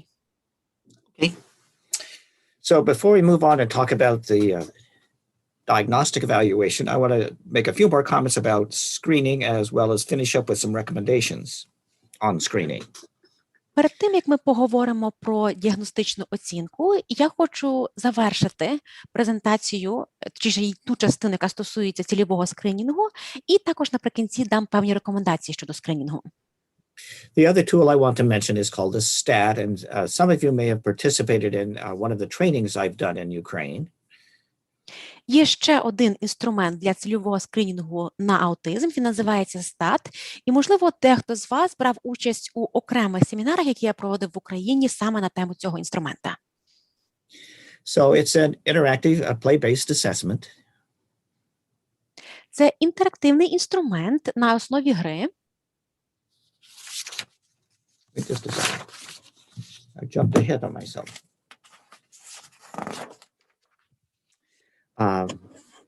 12 items that address these key social communication behaviors we've talked about. Він складається із 12 пунктів, які оцінюють основні моделі соціально-комунітивної поведінки, про які ми вже говорили. Takes 15 to 20 minutes to administer. Проведення цього тесту займає десь 15-20 хвилин. Was originally developed for children 2 to 3 years of age, but additional research has shown that we can use it reliably for children 14 months to 24 months, and then 36 to 48 months. Початково цей інструмент був розроблений для дітей віком 2-3 роки, але дослідження показують, що, в принципі, його можна використовувати також з дітьми віком від 14 до 24, а потім від 36 і до 48 місяців. So we can use it from 14 months to 48 months. The older ages, particularly for children who have very little language. І, по суті, ми його можемо використовувати для дітей віком від 14 до 48 місяців і навіть із старшими дітьми, які мають обмежені навички мови і мовлення. Some of the things that watching a play-based assessment can help with is helping parents understand when you talk about, you think that their child has autism, they will have seen some of the behaviors that are concerning. Чим може бути помічний цей інструмент і, в принципі, чим корисне спостереження за ігровою поведінкою? Це допомагає при спілкуванні з батьками. Ви можете легше пояснити ту поведінку, яку вони спостерігають, тому що ми завжди говоримо про певні типові або характерні модельні поведінки у дітей з РСА. It can also be used as a teaching tool for trainees in education or in medicine. Цей інструмент також можна використовувати як навчальний інструмент для слухачів чи для інтернів, які проходять курси медичної освіти чи соціальної роботи. And as we'll talk about in just a second, it can be used as part of a two-tiered screening program for autism. Ми трішки пізніше поговоримо про те, що STAT також використовується як частина двоетапної скринінгової програми. Can also be useful in identifying intervention targets. So a child who has specific difficulty with requesting or sharing attention, but does well with imitation, that tells us where we would direct our attention for treatment. Завдяки інструменту STAT ми можемо визначити конкретні цілі і заходи раннього втручання. Наприклад, у нас є дитина, яка добре справляється із наслідуванням, але при цьому має труднощі із проханням або розділенням уваги і інтересами. Відповідно, ми точно будемо знати, на що потрібно зосередити увагу. It's also been used in research, for example, as a way to identify children who are eligible because they have a high risk for autism spectrum disorder to be part of the research. Інструмент STAT також використовується в рамках досліджень, щоб визначити тих дітей із ризиком РСА, які придатні для участі в конкретному дослідницькому проєкті, наприклад. So bear with me, those of you who participated in the training, I'm going to show a couple of brief video examples. This is what the stat looks like. Зараз я покажу підбірку відеороликів для того, щоб ви наочно побачили, як виглядає інструмент STAT. Перепрошую перед тими, хто брав участь у наших окремих семінарах на тему STAT. One of the play items is a functional play item to see whether the child will put the doll to bed, feed the doll, hug the doll. Another play item is a turn-taking item to see whether the child will, roll the ball back and forth. Ми використовуємо елементи функціональної гри, наприклад, щоб перевірити, чи дитина буде бавитися з лялькою, годувати ляльку, одягати ляльку, обіймати її. Також використовуються елементи почергової гри або чередування. Наприклад, я хочу м'ячик, і дитина повинна повернути м'яч у відповідь. Another one is a requesting item. We're interested in seeing how Truett will request more bubbles. Є також елемент прохання. Ми хочемо поспостерігати за тим, як дитина буде просити пляшечку із бульбашками. As you saw, he did request by going over to his mother, looking at his mother and vocalizing. І ви бачите, що цей хлопчик попросив, тобто він підійшов до мами, подивився на маму і звуковими сигналами попросив конкретний предмет. Now this is the same food treat item we're requesting. I was waiting for him after he gave it to me to look at me and vocalize. І те саме стосується ось продукту харчування. Це невеличке печивко. Я так само дивився і спостерігав за поведінкою Ейдена і чекав, поки він подивиться на мене і попросить. He was a boy with a speech and language disorder or delay, but otherwise developing typically. Цей хлопчик має розлади розвитку мови і мовлення, але поза тим у нього досить типовий розвиток. Well, I thought I had another video in it, which I will not show you, which was Aiden. I somehow failed to include it. So we're going to, so anyway, the stat can be used to identify those kids that have behaviors that indicate autism. And if you'd seen Aiden, which I guess my mistake of failing to put it in here, these are his scores, which shows that of the 2 play items there, he failed 1. The 2 requesting items, he failed both of them. Of the 4 directing attention items or sharing interest, he failed all 4. But of the 4 imitation items, he passed 2 of them, so only failed 2. Я думав, насправді, що я включив ще одне відео іншого хлопчика, але, на жаль, цього не зробив. Але, тим не менше, тут ви бачите бали. 2 ігрові завдання, була 1 невдача, із 2 завдань на прохання 2 невдачі, із 4 завдань на скерування уваги 4 невдачі, і із 4 завдань на наслідування було 2 невдачі. So my apologies about omitting that video. Some other videos I'll show you in a little bit. Там було просто ще одне інше відео, хлопчика, якого теж звати Ейден. Я перепрошую, що я його не додав, але я ще пізніше покажу інші приклади.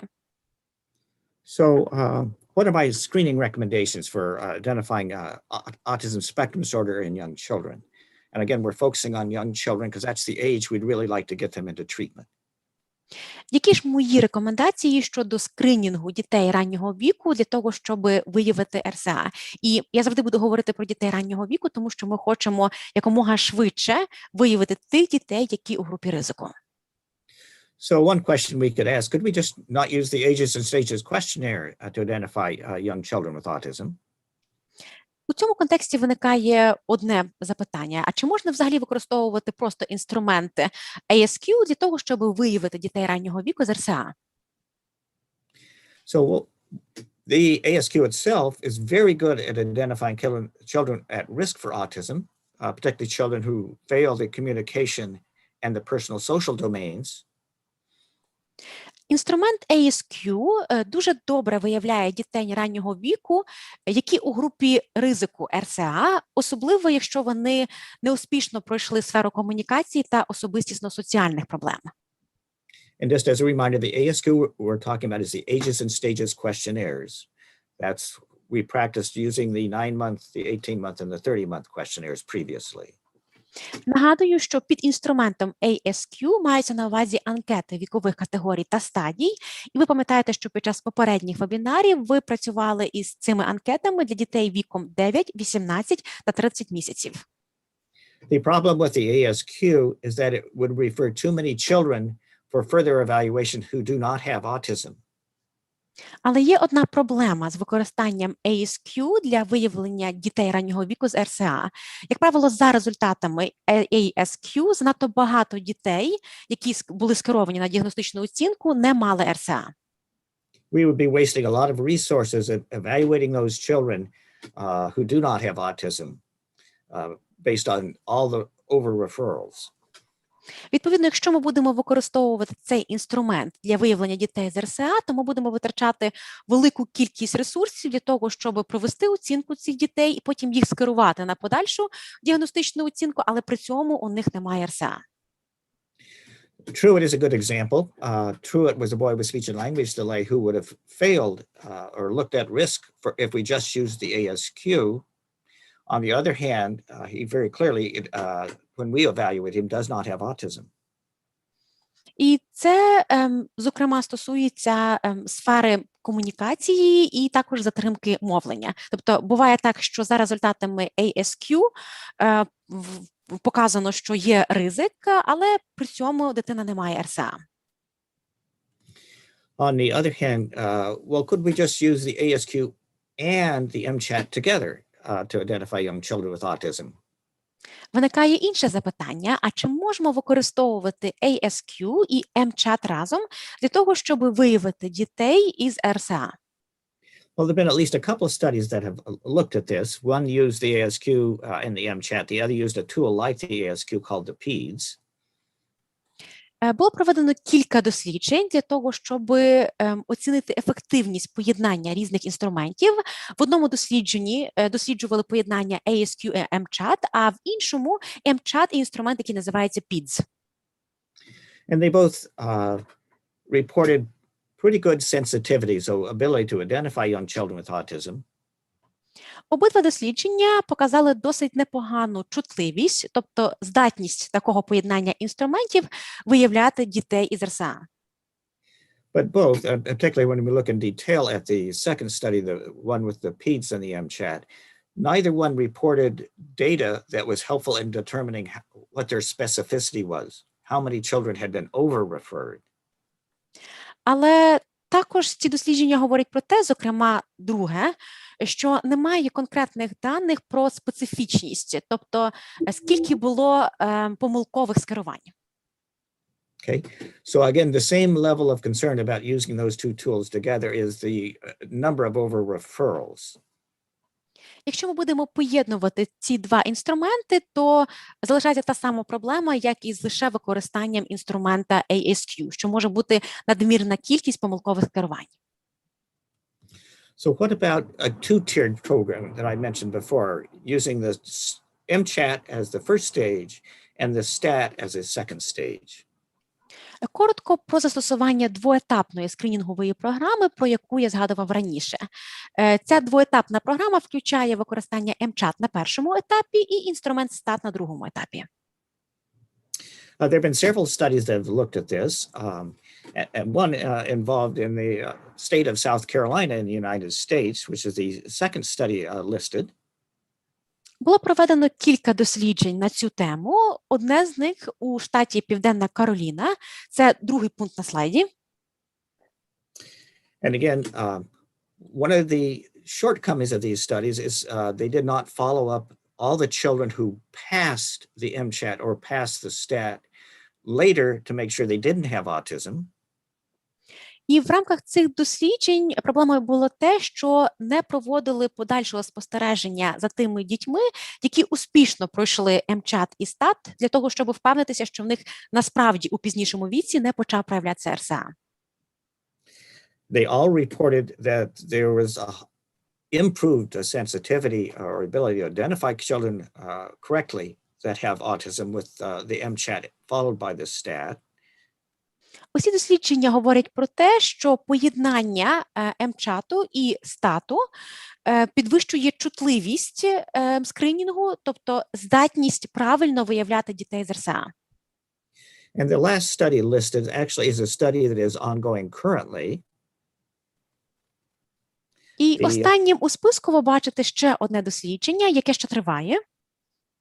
This is a multi-site study within the United States, and that hopefully they will present, along with their data on sensitivity and positive predictive value, also better data on specificity and negative predictive value. Це комплексне дослідження, яке зараз проводиться у Сполучених Штатах, і я дуже сподіваюся, що окрім чутливості і прогностичної цінності позитивного результату, ми також отримаємо певну інформацію про специфічність і прогностичну цінність негативного результату.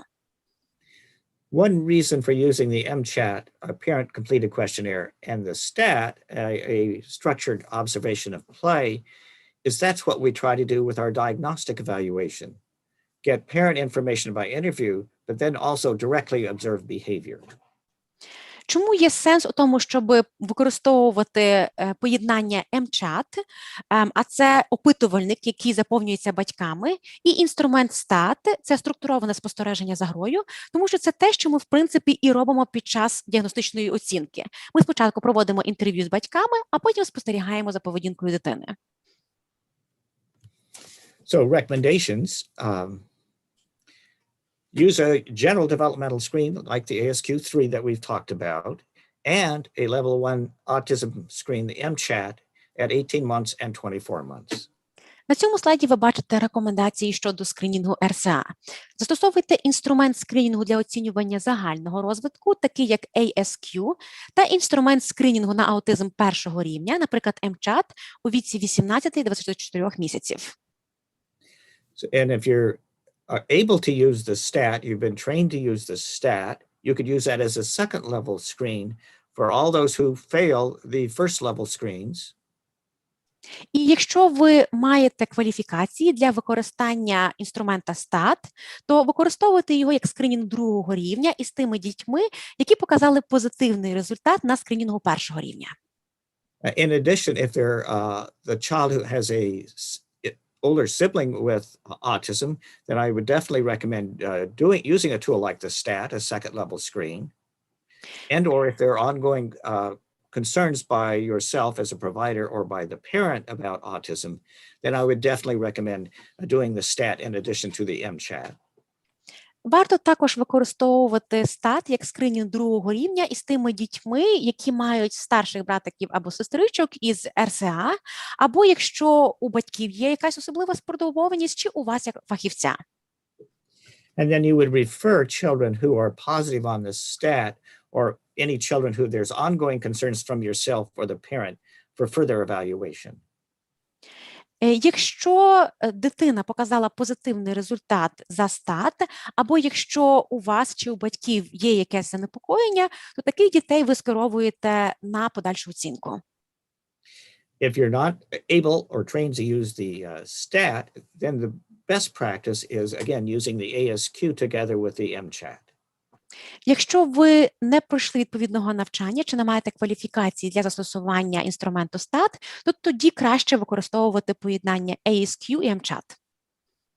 Those of you who are interested, next month at the end of our 4-month series, we'll talk more about whether you want to participate in a pilot study using the ASQ and the MCHAT, and potentially those of you who are trained in the STAT, to identify children with developmental problems, speech and language problems, and autism.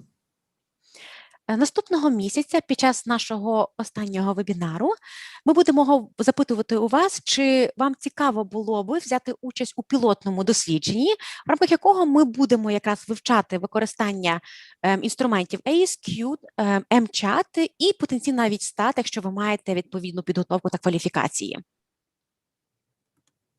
So let's talk a little bit about now. I'll stop here and see if there are questions first.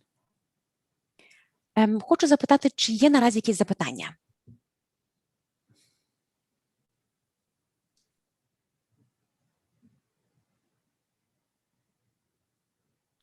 I cannot see anything in the chat.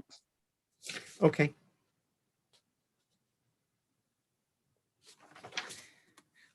So we'll go ahead and talk about the diagnostic evaluation itself.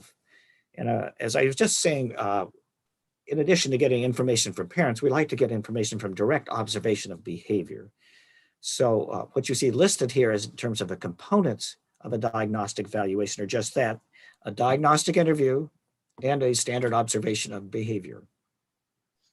Хочу детальніше поговорити про діагностичну оцінку РСА. Я вже говорив про те, що окрім проведення інтерв'ю з батьками, ми завжди спостерігаємо за поведінкою дітей. І це ті складові діагностичної оцінки, які ви бачите на слайді. Перший пункт – діагностичне інтерв'ю, і другий пункт – стандартне спостереження з використанням відповідних скринінгових інструментів. We'd also like to see the child's behavior in an unstructured setting. And that could be the waiting room, although we've already seen a couple of home videos, so sometimes home videos are helpful. Якщо можливо, то ми також спостерігаємо за дитиною в неструктурованій обстановці. Це може бути кімната очікування або навіть домашнє відео. Я кілька таких відео показував раніше у своїй презентації. We do developmental assessment, and that means many things. It means we look at problem-solving skills, communication skills, as well as the social skills we've talked about. Ми також проводимо оцінювання розвитку і досліджуємо різні сфери, такі як вирішення проблем, комунікація і соціальні навички. And for physicians, again, we do the physical exam, may do medical laboratory testing, as well as make sure that we're not overlooking a hearing loss. В рамках діагностичної оцінки також відбувається загальне медичне обстеження дитини, проводяться відповідні медичні та лабораторні аналізи і перевіряємо наявність слуху для того, щоб впевнитися в тому, що ми цієї проблеми не опустили. And this is best done by a team of professionals that work together. І в оптимальному варіанті таку діагностичну оцінку повинна проводити команда фахівців, які працюють спільно. There are some alternatives to that team, although that continues to be a goal to develop a team that can work together to help identify children with autism. Звісно, що ми завжди хочемо сформувати міждисциплінарну команду, яка буде проводити оцінку дітей із ризиком РСА, але якщо це неможливо, то є альтернативи оцінці такою командою. So it's not always possible to do that full team evaluation because of long wait lists or the limitations of staff resources. Не завжди можливо провести повноцінну оцінку міждисциплінарної командою фахівців через довгі списки очікування або, скажімо, нестачу людських ресурсів. So that's true here in the United States as well as many places around the world. The limitation of resources as well as long wait lists. Я думаю, що ось ці дві проблеми – нестача людських ресурсів і довгі списки очікування – це проблеми, які характерні для багатьох країн, не лише Сполучених Штатів. And so one alternative to the team evaluation would be a mini team of two disciplines, like an experienced pediatrician and a psychologist or a speech-language pathologist.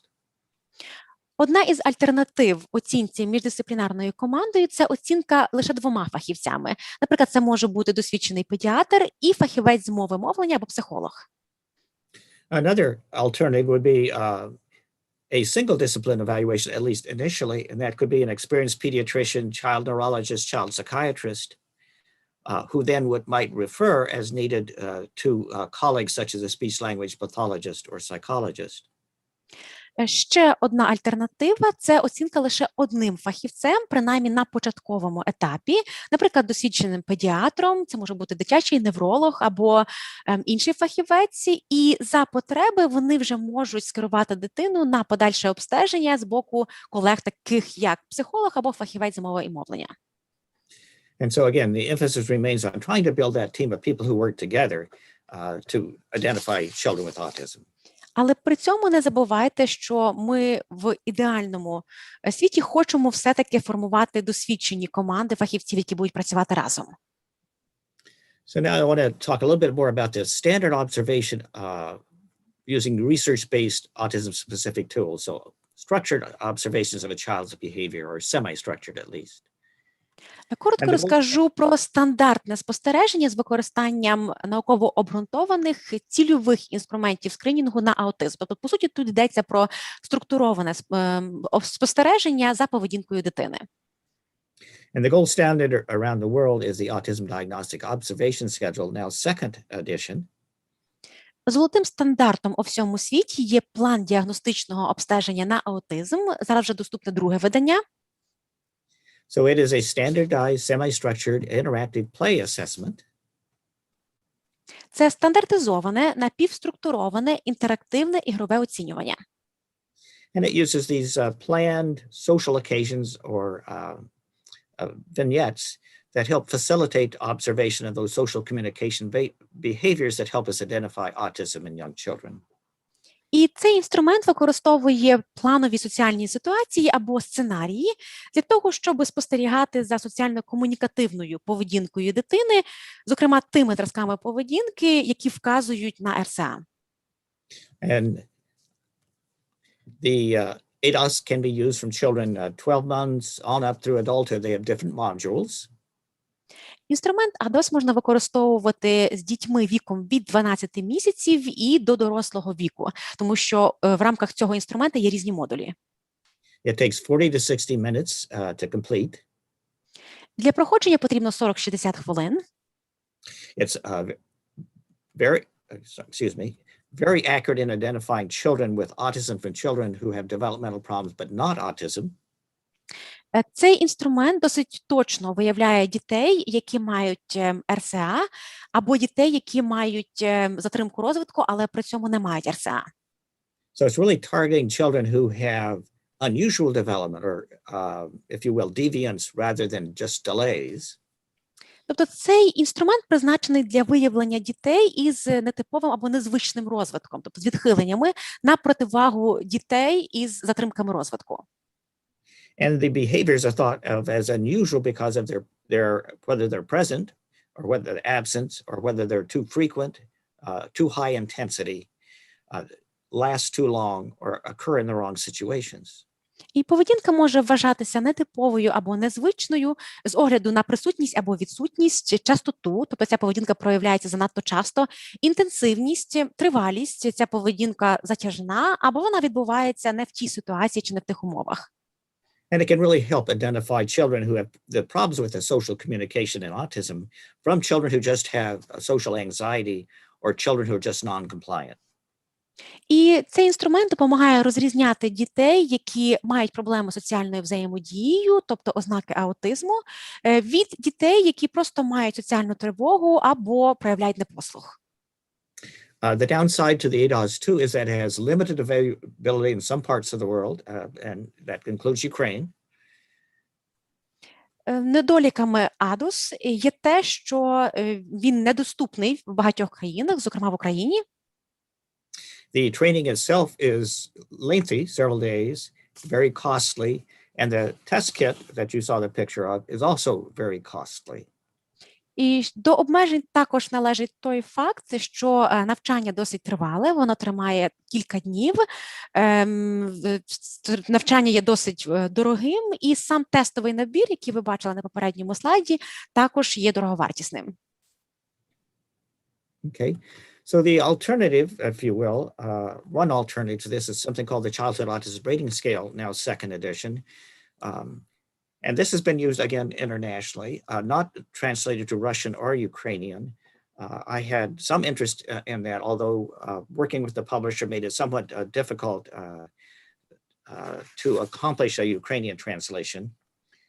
Є альтернатива ADOS, інструмент, який називається «Шкала оцінювання проявів дитячого аутизму», теж друге видання. Цей інструмент широко використовується в багатьох країнах. На жаль, він наразі недоступний українською чи російською мовами. У мене були спроби перекласти цей інструмент українською мовою, але на етапі перемовин із видавництвом були певні проблеми, тому так і не вдалося це зробити. So the CARS-2 is felt to be a diagnostic tool or a semi-structured observational measure. It can be used for children 2 years and older. Інструмент CARS-2 – це напівструктурований інструмент на основі спостереження. Його можна використовувати з дітьми віком 2 роки і старше. And you're supposed to use your observations of the child behaviors, your interview with the parent, or they do have a parent questionnaire, and any other information, such as information from a preschool provider, to score the CARS. І для того, щоб провести обчислення, потрібно використовувати власні спостереження за поведінкою дитини, інформацію, отриману від батьків, тому що ви проводите інтерв'ю в рамках використання цього інструмента, і також інші записи, наприклад, інформацію, яку ви отримали від закладу дошкільної освіти.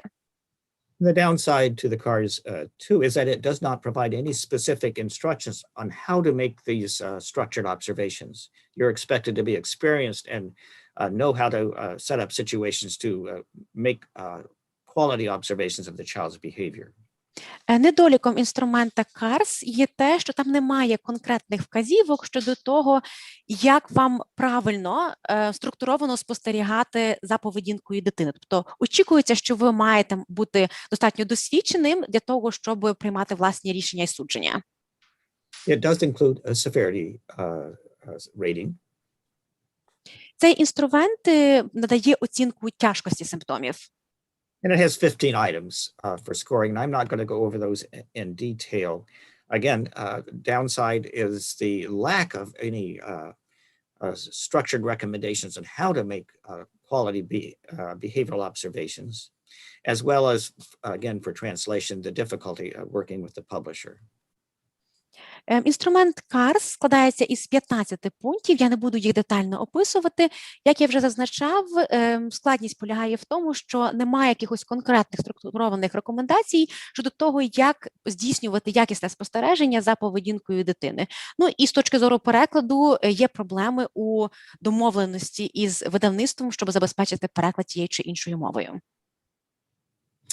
And that's one reason why I have done training and recommended, in the absence of the ADOS, when it's not available, that the STAT could be at least a partial replacement, because it addresses many of the same social communication items that are present in the ADOS. І з огляду на те, що інструмент ADOS не завжди доступний, я рекомендую використовувати інструмент STAT, і саме тому я проводив окремі навчання із використання цього інструменту, тому що його можна, в принципі, застосовувати принаймні як часткову заміну інструмента ADOS, тому що він містить багато із тих соціально-комунікативних сфер і пунктів, які присутні в ADOS. So I'm going to move on and talk a little bit about a parent interview. Хочу коротенько поговорити про інтерв'ю з батьками. And the next a couple of slides just talk about why we make structured observations and get information from parents. Передусім поясню, чому має значення і структуроване інтерв'ю, і спостереження за поведінкою дитини. So observation alone risks missing certain key behaviors that are only seen rarely. Якщо ви будете лише спостерігати за поведінкою дитини, то ви можете упустити важливу інформацію щодо поведінки, яка проявляється досить рідко. And just getting information from parents can miss certain key behaviors. They may not be paying attention to the same kinds of behaviors that we would when we observe behavior. Якщо ж ви будете лише проводити інтерв'ю з батьками, то також є ризик опущення важливої інформації, тому що батьки можуть не звертати увагу на ті речі, які помічаємо і ми, і які є важливими для нас. For example, that social reciprocity or the back and forth of behavior taking turns. Наприклад, ми, як фахівці, завжди в рамках скринінгу та оцінки звертаємо увагу на аспекти соціальної взаємності, соціального обміну або взаємодії. And parents may be narrowly focused on specific behavioral issues like the child's tantrums or the child's not willing to eat. Батьки також часто зосереджені лише на якомусь одному аспекті поведінки їхньої дитини, наприклад, на істериках дитини або на тому факті, що дитина не хоче їсти. And parents' responses may reflect their feelings of social stigma related to having a child with a developmental disorder like autism. Та інформація, яку надають батьки, також може включати елементи упередження або соціальної стигми. Це те, що присутнє у суспільстві стосовно дітей із розладами розвитку, такими як аутизм. Okay. And the parent interview itself can be very helpful because it increases the breadth of information we can obtain. Інтерв'ю з батьками може бути дуже корисним, тому що ми можемо зібрати більший об'єм інформації. So that's crucial for differential diagnosis as well as treatment planning.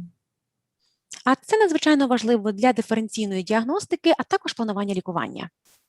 And also completion of a comprehensive parent interview helps parents feel like they have been heard, that they have their concerns have been validated and listened to. Проходження інтерв'ю також покращує досвід для батьків. Вони бачать, що їх почули, і що їхні занепокоєння були озвучені та враховані. And makes them hopefully more accepting the diagnosis. І можна лише сподіватися, що після проходження такого інтерв'ю підвищиться імовірність прийняття діагнозу батьками. So again, the gold standard in an interview is called the Autism Diagnostic Interview Revised. Якщо говорити про золотий стандарт інтерв'ю для діагностики РСА, то це інструмент, який називається інтерв'ю для діагностики аутизму переглянуте. It was developed by the same researchers that developed the ADOS as well as the Social Communication Questionnaire. Це інтерв'ю було розроблено тими ж дослідниками, які розробили інструмент ADOS і опитувальник соціальної комунікації. So as you can see, it's from the slide that can be useful for children 18 months developmental age and older. Ви бачите на слайді, що це інтерв'ю можна використовувати із дітьми з віком розвитку 18 місяців і старше. Addresses social skills, communication skills, as well as those restricted and repetitive behaviors. Воно включає 3 основні сфери: соціальну поведінку, комунікацію, а також обмежені зразки поведінки і інтереси. It's been used widely internationally, particularly in research. Це інтерв'ю широко застосовується в міжнародній дослідницькій спільноті, зокрема. The downside of the ADIR is that it takes 2 to 4 hours to complete, so it's very comprehensive. Недоліком такого інтерв'ю є те, що воно займає 2-4 години, тобто це таке всеохоплююче, комплексне інтерв'ю. Needs to be administered by a highly experienced person who's had training. Це інтерв'ю має проводитися досвідченим лікарем або фахівцем, який пройшов відповідне навчання. Thus, this instrument is not really practical to use in most clinical settings in the United States or many places around the world. Primarily a research tool. І через це цей інструмент не є практичним для застосування в більшості клінічних середовищах і в Сполучених Штатах, і в інших країнах світу. Тобто, здебільшого, він все-таки використовується у дослідницьких цілях. So I'm going to briefly introduce you to the interview that we use at OHSU here that is now translated into Ukraine. And I've done some limited training, so it is used by a few professionals there. Хочу коротенько ознайомити вас ще одним інструментом, який ми використовуємо в Орегонському університеті охорони здоров'я та науки. Цей інструмент перекладений українською мовою, і є навіть уже кілька фахівців в Україні, які вміють з ним працювати. It is very simply a tool to help you gather information from parents. It has not been published. It has not been studied. Це простий інструмент, який може допомогти вам зібрати необхідну інформацію від батьків. Він офіційно не публікувався, його не досліджували. And it was drawn from that list of other sources.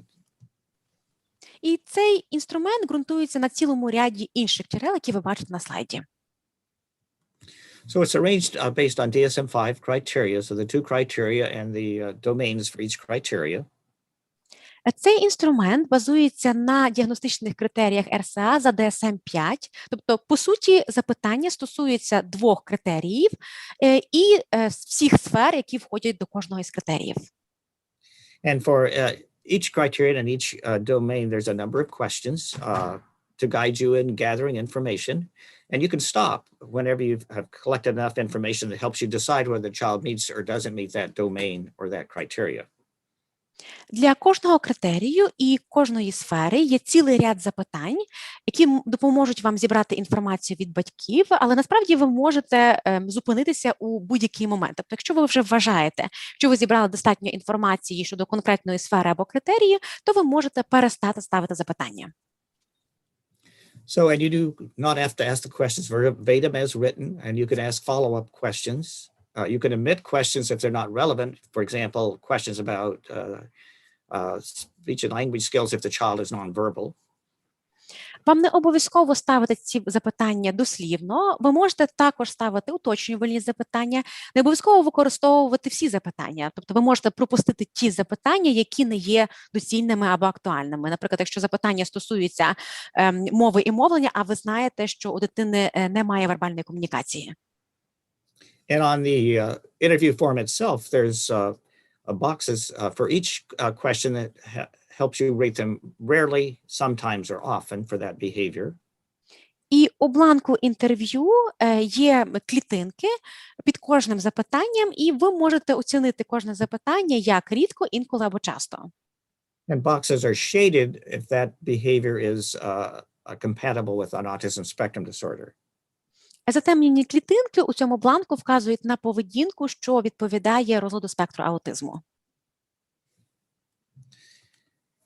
And so the scoring for each domain is qualitative. It's not related to the number of checks you have for each in the shaded boxes for the different questions. It's really related to the preponderance of responses of the parent. Оцінка кожної сфери є якісною, тобто вона напряму не пов'язана із кількістю відмічених галочкою затемнених клітинок. Тут більше йдеться про кількість відповідей батьків, які переважають. And as you can see, we end up rating each domain yes or no, and each criterion yes or no based on whether they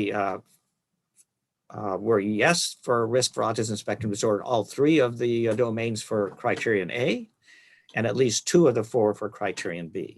І як ви бачите зі слайду, ми оцінюємо кожну сферу так або ні, і так само кожен критерій оцінюється так або ні на основі оцінок сфер. Для критерію А усі 3 сфери мають отримати оцінку так, для того, щоб весь критерій оцінити як так, а для критерію Б 2 із 4 сфер повинні отримати оцінку так, для того, щоб весь критерій також отримав результат так.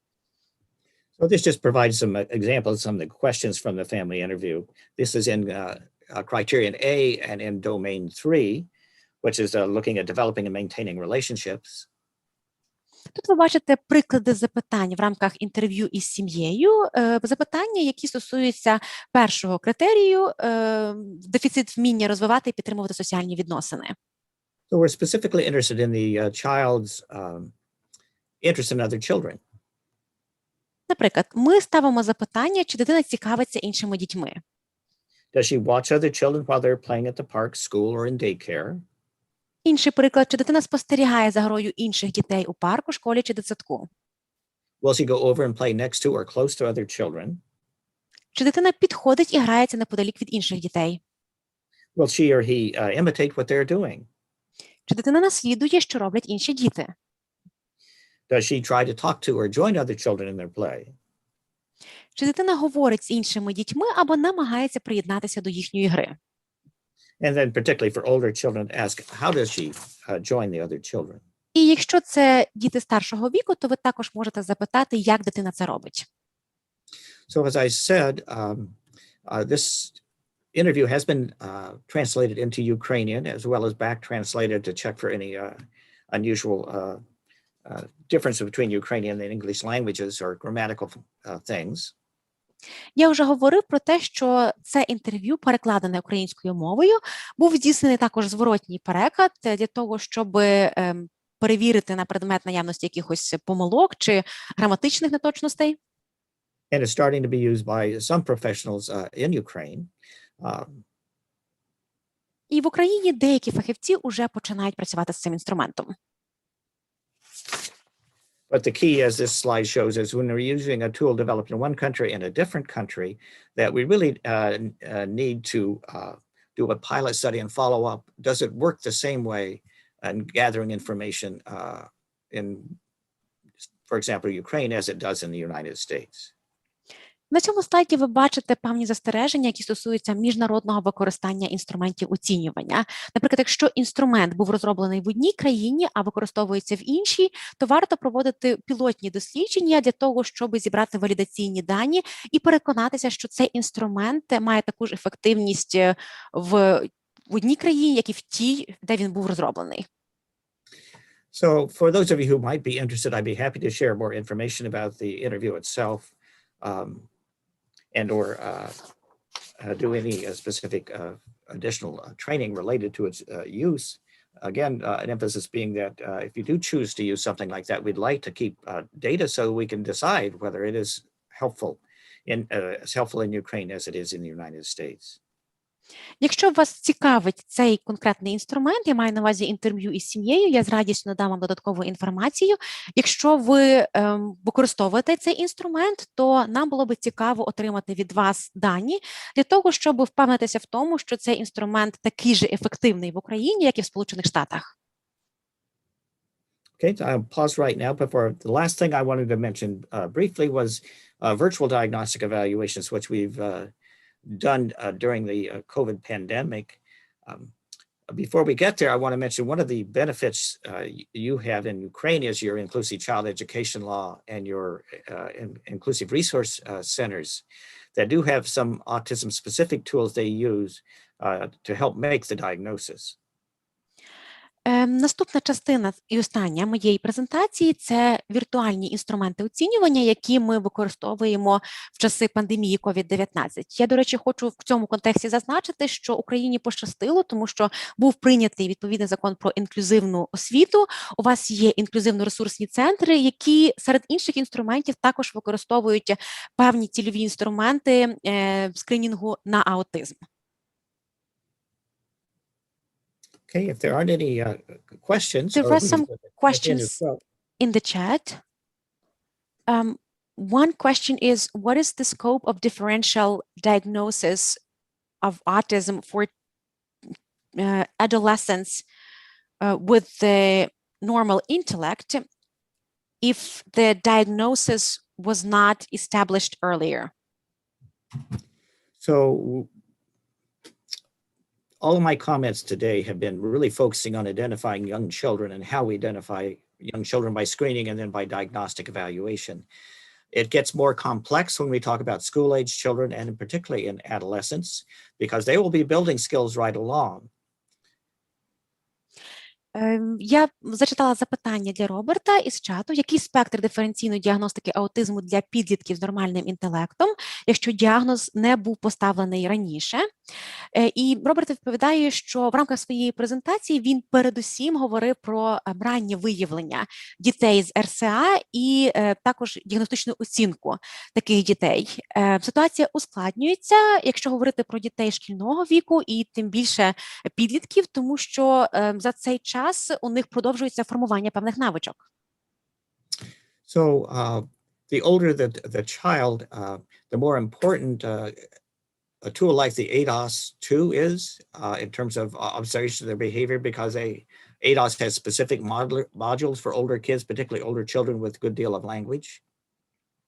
Чим старша дитина, тим більш цінним є такий інструмент, як ADOS-2, тому що там є окремий модуль для дітей старшого віку, зокрема тих дітей, які мають досить хороші мовленнєві навички. So the interview I just mentioned that at OHSU can be used for school-age children. It's not specifically designed to use for adolescents. Це останнє інтерв'ю із сім'єю, про яке я згадував, можна використовувати зі старшими дітьми. Воно, в принципі, початково не призначене для підлітків. But identifying autism spectrum disorder in adolescents who have not had that identified previously puts an emphasis on that interdisciplinary team evaluation, so you get the perspectives from different professionals such as a psychologist, speech language pathologist, as well as the medical professional. Але якщо ми хочемо виявити РСА у дітей старшого віку, зокрема у підлітків, то потрібно вже використовувати оцінку міждисциплінарної команди. Це те, про що я говорив раніше. Тобто це має бути спільна робота, скажімо, психолога, фахівця з мови мовлення і медичного фахівця. And I haven't talked about a number of the other parent questionnaires that are available. One is called the Gallium Autism Rating Scale. It's now a 3rd edition, or GARS 3. Є ще і інші опитувальники, заповнювані батьками, про які я не згадав. Наприклад, інструмент, який називається GARS 3. The inclusive resource centers in Ukraine use a similar questionnaire, as well as another tool that can be helpful in identifying autism in children, including older children. ІРЦ в Україні використовують схожий опитувальник, і є ще і інші інструменти, які можуть бути корисні для виявлення РСА у дітей старшого віку. So let me go ahead and make just a couple comments about another question. Okay. Which questionnaires will you advise for, which is very similar, for teenagers aged 15 to 17? Let me answer that separately. If she would, if you give them my email address, she can email me. Because there's several. Є запитання від пані Надії Лозюк, які опитувальники порадити для підлітків 15-17 років. Просить Роберт, щоб ви надали йому свою адресу електронної скриньки, і він вам дасть окремо відповідь на це запитання, тому що насправді таких опитувальників є кілька. And I'd really like to review what is, again, available through the inclusive resource centers. But my email is nickel, R-N-I-C-K-E-L-R, at ohsu.edu. I think it's available on the first slide of your presentation, right? Yeah, it is, yeah. Роберт також ще перевірить, які опитувальники та інструменти доступні в інклюзивно-ресурсних центрах в Україні, але імейл Роберта зазначений на першому слайді презентації. Ви отримаєте українську версію цієї презентації, тому, будь ласка, зверніться з цим запитанням до Роберта окремо. And there's another request. Is it possible to receive a link to the Russian version of the social communication questionnaire? I think yes. So same, they should email you, right? They could email me if they're interested, yeah. І ще було прохання отримати лінк на російськомовну версію опитувальника соціальної комунікації. Також, будь ласка, напишіть електронного листа Роберту, і він вам надасть цей лінк. Okay, so I really briefly will talk a little bit about virtual assessment. That a lot of the world was forced into this during the COVID pandemic. Хочу коротенько буквально поговорити про віртуальне оцінювання. На жаль, майже всі країни світу були змушені перейти до віртуального оцінювання через пандемію COVID-19. And the reasons for that were our requirements to wear masks and face shields when evaluating children. So many clinics stopped face-to-face evaluations altogether. Чому потрібно було перейти на віртуальне оцінювання? Це було пов'язано із вимогами щодо носіння масок або щитків для обличчя. Відповідно, багато клінік просто перестали проводити особисті зустрічі і інтерв'ю. And many of the tools were not standardized to be used with somebody wearing a mask. And the ADOS is a good example. Справа в тому, що багато інтерв'ю та скринінгових інструментів не передбачені у проведенні з маскою на обличчі, наприклад, ADOS. So there have been two generalized approaches. One is just to get families to collect home videos and review those, or to do a structured virtual play assessment through Zoom or some other internet teleconferencing. В рамках віртуального оцінювання почали застосовувати два основні підходи. Перший підхід полягав в тому, щоб попросити батьків зробити відеозаписи побутових рутинних процедур, і потім ці відеозаписи відправлялися на аналіз фахівцями, а другий підхід – це структуроване віртуальне оцінювання гри та ігрової поведінки, через Zoom, скажімо. So, you've already seen a couple of home videos that I've had families do. I'm also going to show you an example of a virtual play assessment. I've listed two here on this slide. The second one is the one I developed. There are other ones, one based on the ADOS itself, although to use that one, it requires the examiner to have been trained in the ADOS initially. Я показувала вам кілька домашніх відео, які зробили для мене батьки дітей, з якими я працюю. Я пізніше ще вам покажу також віртуальне оцінювання гри. На цьому слайді ви також бачите один інструмент, який я сам розробив. Він називається «Скринінг на основі спостереження за грою», домашнє видання. А другий інструмент Tele-ASD Pads – це інструмент, який базується на Адосі, і він вимагає проведення фахівцем, який пройшов відповідне навчання із використання Адос. Okay, and so this slide just kind of reviews some of the activities in the tool that I developed called the Observation of Play Screener, a home edition. На цьому слайді ви бачите приклади тих активностей, які застосовуються в рамках розробленого мною інструменту. Ще раз повторюю, що він називається «Скринінг на основі спостереження за грою», домашнє видання. So instructions are mailed out to the parents ahead of time. That tells them the kind of toys that would be helpful to have available, how to set up the room, identify someone to use the cell phone as a camera, and how they can upload the videos for my review. The rest of the slide here just lists some of the activities in this play assessment, and those of you who know the stat relatively well will recognize these are a lot of the same kind of behaviors that are activities that you would have as part of this stat. Перед використанням цього скринінгового інструмента я надаю батькам детальні інструкції щодо тих іграшок, які потрібно підготувати, як краще облаштувати кімнату та камеру. Наприклад, вони можуть навіть робити відеозапис з використанням свого мобільного телефона, і надаю їм рекомендації щодо завантаження цього відео для мого перегляду. Решта частина слайду – це приклади тих активностей, які використовуються під час цього спостереження, і якщо ви знайомі з інструментом STAT, то ви побачите, що багато із активностей перетинаються. So we're essentially out of time. I'm going to show you a couple quick little vignettes, and this is another child with autism who has a very special interest in puzzles as well as labeling. Pull the table towards you. Okay, you ready? This is Blake. Покажу буквально кілька прикладів. Це ось такі домашні відео. Where's the W go? Це дитина із аутизмом, яка дуже зацікавлена різними пузлями і, в принципі, складанням предметів. I'm showing it because what we'd like in our home videos is to have a parent as well as the child in it, to see the social interaction between the two. Чому я вам показую це відео? Тому що ми завжди просимо, щоб у відео були присутні як дитина, так і один із батьків, щоб ми могли поспостерігати за соціальною взаємодією. And this is an example of a child who, again, has a very specific interest in playing with numbers and letters, and as you see, putting them into a puzzle. Це приклад дитини, яка, зокрема, зацікавлена цифрами і буквами, тобто йому подобається це складати у слоти. Gee, good pointing. He has a marked speech and language delay and is not using language functionally to let parents know what he wants. У нього також затримка розвитку мовлення, він не має функціональних навичок застосування мови, і тому він не може сказати батькам, що він хоче.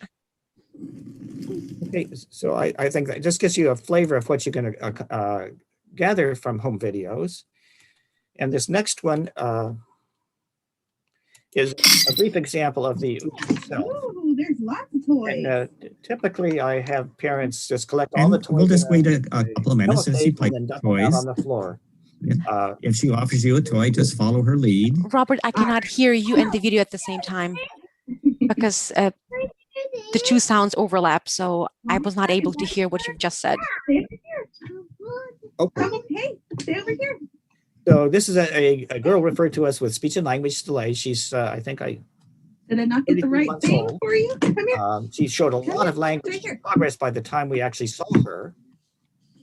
Тут ви бачите приклад дівчинки із затримкою розвитку мови і мовлення. Їй 33 місяці. Ну, насправді, коли вона потрапила до нас, то у неї вже відбувся досить значний прогрес в плані розвитку мовлення. And this gives you the context of how we do it. We want the parent and the child in the camera Is that frame. where he We goes? want the toys or the activity captured by the camera frame. Good job. Це просто приклад того, як ми просимо батьків знімати відеозаписи. Дитина і один із батьків мають бути в кадрі, і важливо, щоб вся активність була записана, усі іграшки і предмети, які використовувалися під час активності. So this particular assessment starts with Mama didn't get all the all other the ones. toys to Here, see so we'll put that one away child for and now. parent work together, how the child might engage parent in her play. Are those your squares? Robert, I cannot hear you because your sound and the video sound overlap. So you either need to pause the video and then explain. Not paying attention to you. Call her name. Hazel. What? Hi. May I make the glasses now? Oh, you're I making gotta go. glasses? We're out of time. So I'm going I was just saying that I was not able to hear you. So you cannot comment and show the video at the same time because the two I did sounds hear you. overlap. I did hear you. I did hear you. Okay, good. I'm just stopping. Okay, good. And I just wanted to touch bases that we're at the end, and I'll hang around for questions. And this last slide just kind of talks about next time. So next time, in addition to looking at the screening for mental health and behavioral disorders like ADHD and anxiety, we're also going to, again, talk more specifically about how do we separate out who's got autism, who's got anxiety, who's got ADHD. So we'll talk about differential diagnosis. Я зупинив відео, тому що часу залишається вже дуже мало. Ви просто бачили у цьому відео, що я як фахівець даю конкретні інструкції, що мають робити батьки під час активності, і вони просто це потім виконують. На цьому слайді ви бачите, чого ви можете очікувати наступного разу. Ми будемо говорити про виявлення дітей із іншими психічними розладами та поведінковими проблемами, зокрема з тривожними розладами і РДУХ, а також ще раз детальніше поговоримо про те, як ми можемо розрізнити дітей, які, скажімо, мають аутизм, або тривожні розлади, або РДУХ. Тобто будемо говорити про диференційний діагноз. And so we'll hang around for questions. There's one question in the chat. Can you say a couple of words about ASD treatment in the US? Are there any medications that are used for autism treatment? Or it's all about educational services and pedagogical, we call them corrections. So the primary treatment of children with autism is behavioral and educational. There's no medication that treats autism per se. Якщо говорити про лікування аутизму, то передусім використовуються освітні та поведінкові втручання. Тобто препаратів як таких для лікування аутизму немає. Це відповідь на запитання від пані Олени Лагойко про лікування РАС в Америці і чи є препарати, які застосовуються, чи лише педагогічна корекція. So the treatments for young children with autism, the umbrella term is called naturalistic developmental and behavioral interventions. And so many of them, they target a lot of the same things we talked about today, the joint attention, other social communication behaviors. Якщо говорити про загальний термін, який використовується для позначення лікування РСА у дітей раннього віку, то ми це називаємо природними, розвитковими і поведінковими втручаннями. І ці втручання включають багато із тих речей, про які ми говорили сьогодні. Тобто все, що стосується спільної або розділеної уваги і зразків соціально-комунікативної поведінки, про які я згадував у своїй презентації. One of those treatments called reciprocal imitation training is we've introduced in Ukraine in the past, and it works on building imitation skills, both starting with the parent imitation the child, and then moving on to the parent getting the child to imitate the parent. Є ще один підхід до лікування, який використовується, він називається взаємне імітаційне навчання. Ми проводили це навчання навіть в Україні, і в рамках цього навчання ми спочатку вчимо батьків, щоб вони стимулювали дитину наслідувати їхні жести або якісь вирази обличчя, а потім, спочатку батьки наслідують жести і поведінку своєї дитини, а потім стимулюють дитину робити те саме. So it is one of several evidence-based treatments.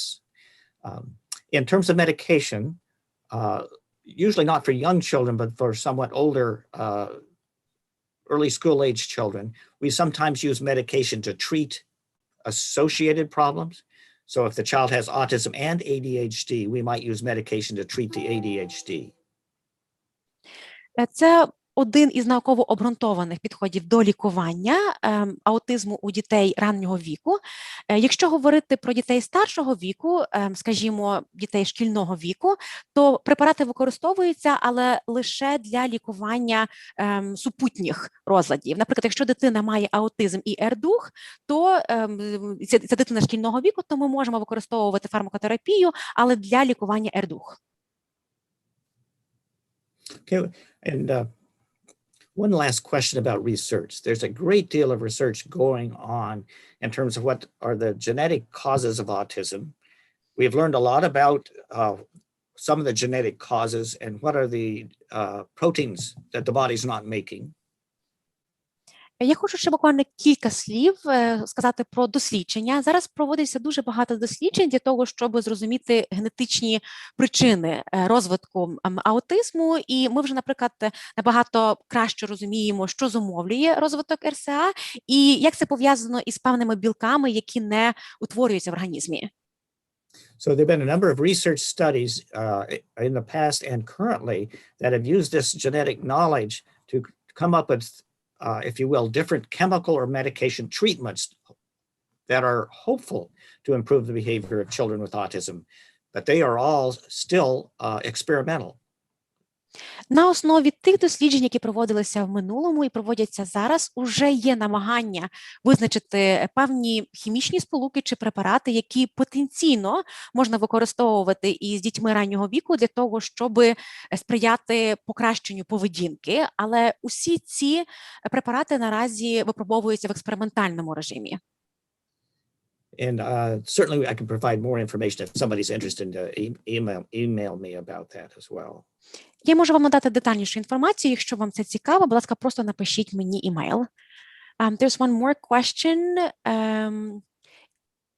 Is brain MRI necessary for autism diagnostics? In terms of our recommendations for doing a diagnostic medical laboratory testing of kids with autism, we recommend genetic studies, something called a microarray, and a Fragile X if it's a boy. We do not recommend an MRI as a first level test. We would do an MRI if the child has poor head growth, a very small head, or a very big head. Було ще одне запитання від пані Мирослави Кирилюк, чи можуть бути потрібні для діагностики аутизму МРТ головного мозку тощо.